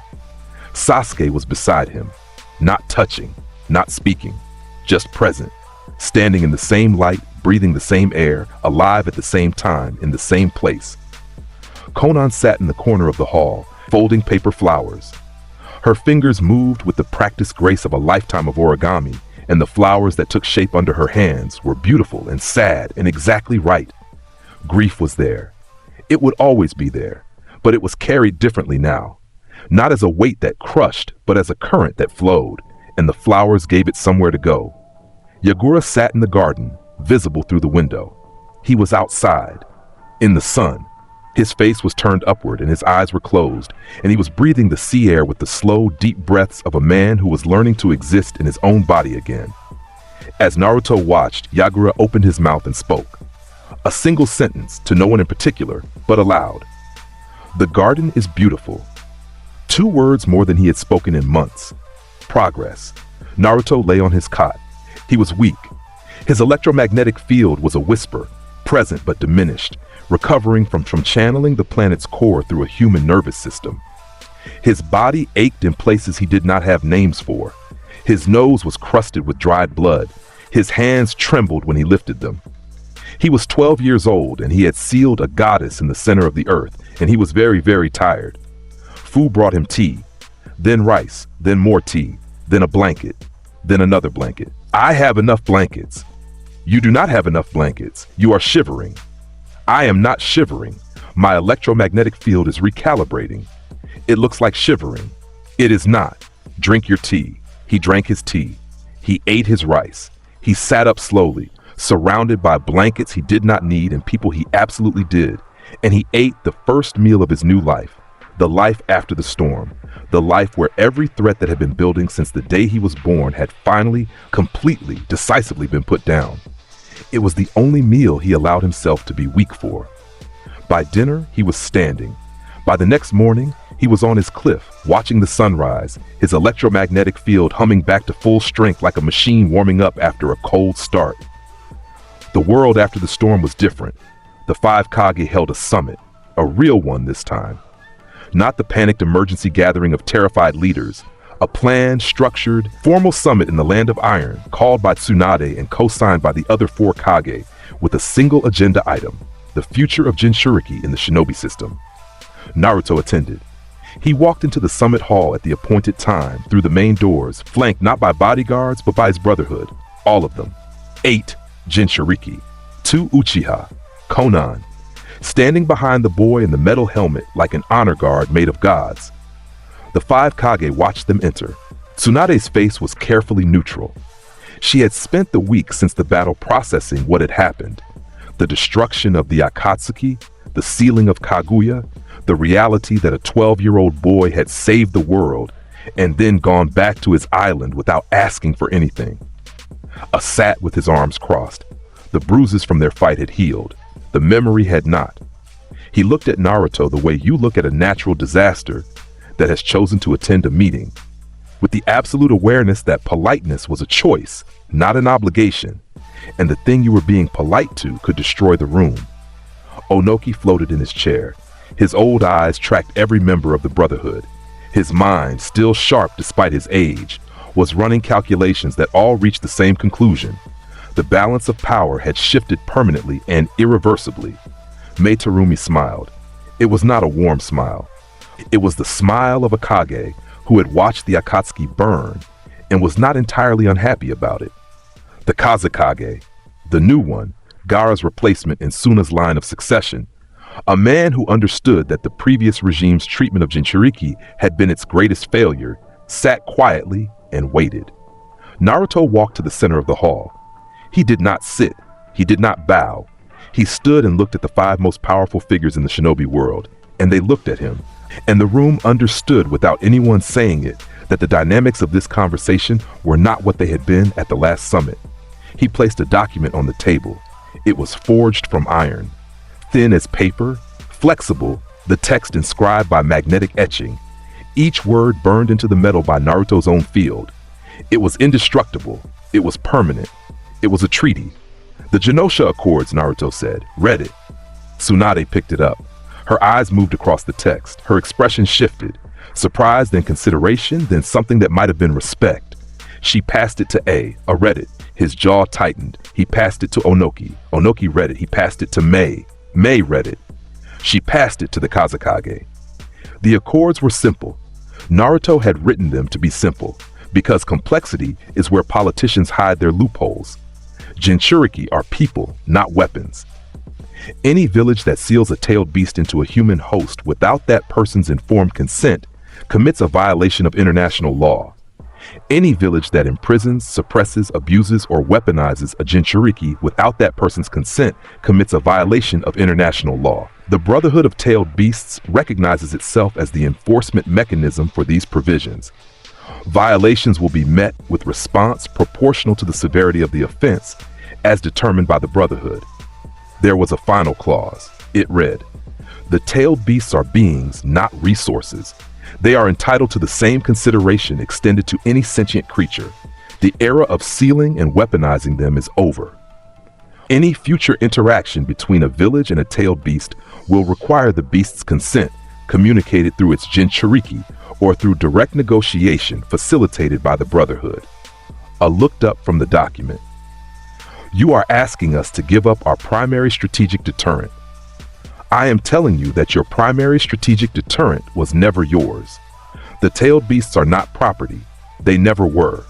You used them because you could, and you called it strategy, and you told yourselves the Jinchuriki were willing participants when you knew, every one of you knew, that they were prisoners. And if we refuse?" Naruto looked at A. The look was not threatening. It did not need to be. Everything that needed to be said on the subject of what happened to people who stood between Naruto Uzumaki and his promises had already been said by action across 3 years and a dozen nations. The iron content of Kumogakure's bedrock is approximately 22%, Naruto said mildly. I stared at him. Then, very slowly, he picked up a pen. He signed. Tsunade signed. Not because she was afraid, because she had read Danzo's files and she knew to her bones that the accords were right. Onoki signed, because he was old enough to recognize the future when it stood in front of him. Mei signed, because the Bloody Mist's history with Jinchuriki was a wound that the accords might finally close.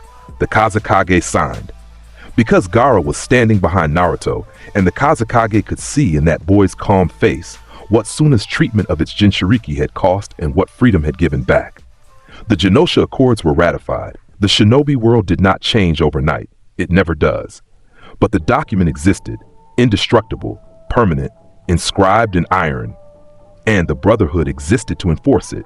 And the world knew, with the certainty of nations that had watched a boy in a metal helmet seal a goddess in the earth's core, that the enforcement was not symbolic.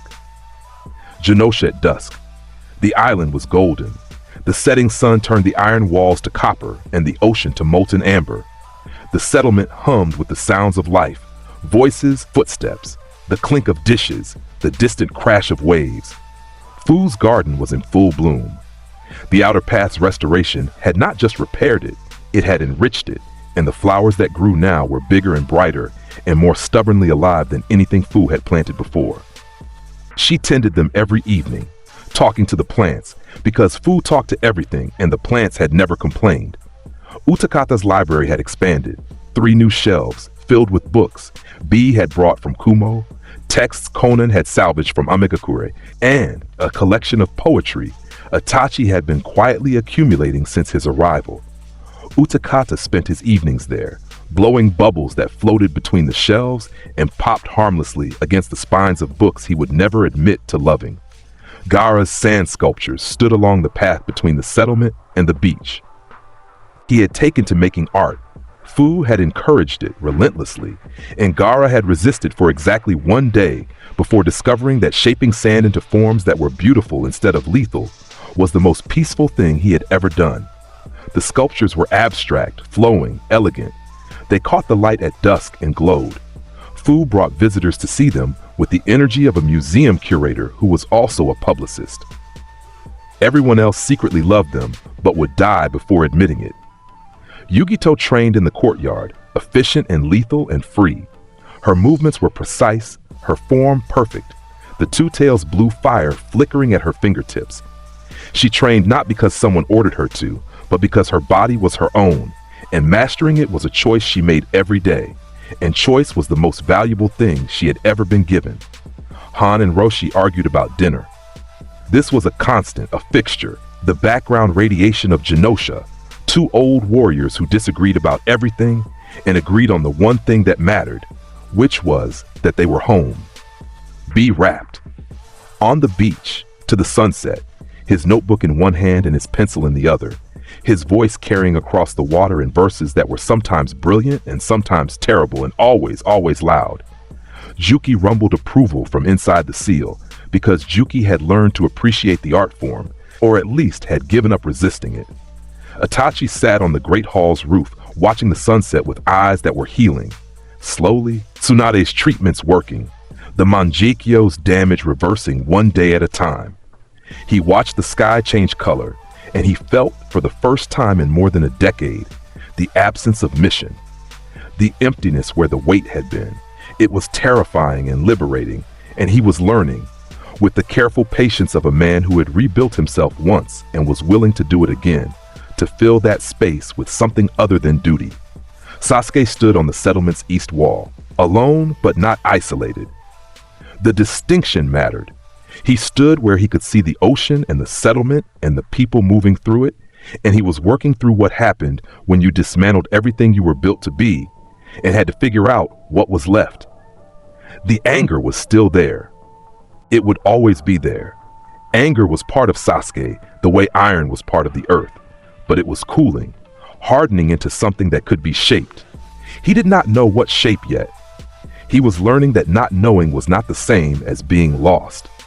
Conan folded paper flowers in the corner of the Great Hall. The flowers accumulated on the table in front of her. Each one unique, each one carrying the specific signature of a woman who had turned grief into craft and found, in the making of beautiful things, a way to honor what she had lost. Fu had started placing the flowers around the settlement, on windowsills, on shelves, tucked into the iron walls, and Conan had noticed and had not said anything and had kept making more. Yagura sat in the garden, in the sun, speaking, not often, not much, but speaking. Words came back to him the way water fills a well, slowly from deep underground, rising in their own time. He named the flowers. He commented on the weather. He said good morning to Fu and good night to the garden. And the sentences were small, but they were his, and they were real, and they were the sound of a man who had been stolen from himself climbing back. Naruto stood on his cliff, the ocean below, the island behind him, the electromagnetic field of the planet humming in his bones, steady, constant, the iron core turning deep beneath his feet, the generator of the force that had saved the world. He could feel it all. Every magnetic field line, every iron deposit, every trace of the power that was his birthright from two lives. He felt the weight of what he had built and what he had broken, and the difference between the two. The villages he had infiltrated, the man he had killed at his desk, the god he had denied, the goddess he had sealed, the accords inscribed in iron, the home made from outcasts, the family built by a boy who had been eating cold rice in a broken apartment and decided, in the space between 3 kunai and the rest of his life, that he would never be helpless again. He felt Max Eisenhardt's memories still there, still deep, faded now to something more like wisdom than trauma. The camps, The fences, the coin between small fingers, the beach, the submarine, the helmet, the name, Magneto, that belonged to another world and another man, but whose echo had shaped everything Naruto had become. He did not need to be Max anymore. He had taken what Max had given him, the power, the certainty, the absolute refusal to be less than what he was, and made something new from it. Something that was entirely his. He felt Kurama. The fox was sleeping. Actually sleeping. A deep and contented sleep that the Nine Tails had not experienced in centuries. The seal was open, fully open. There were no bars, no cage, no chain. Just a fox and a boy who had kept every promise he had made to a beast that had forgotten what trust felt like. And the sleep was not imprisonment, but rest, and the difference was everything. The sun was going down. The last light of a day that had survived everything painted the iron walls of Genosha in shades of fire and copper and gold. Naruto Uzumaki did not save the world because the world deserved to be saved. He saved it because his people were in it. That was always enough. That was always the point. Not the system, not the ideology, not the power. The people, the family. The home built from iron and stubbornness and the absolute refusal to become what the world tried to make him. He stood on his cliff in the last light of a day that had survived everything. And he was 12 years old, and he was ancient, and he was free, and he was exactly where he was supposed to be. The storm had come. He had been standing here waiting. Now it was gone, and Genosha stood. And that is the complete story of Naruto Uzumaki, the boy they built a cage for, who tore the cage apart, built a throne from the pieces, and made the world watch. If this hit different, smash that like button, drop your favorite moment in the comments, and subscribe for more. I'll see you in the next one. Stay dangerous.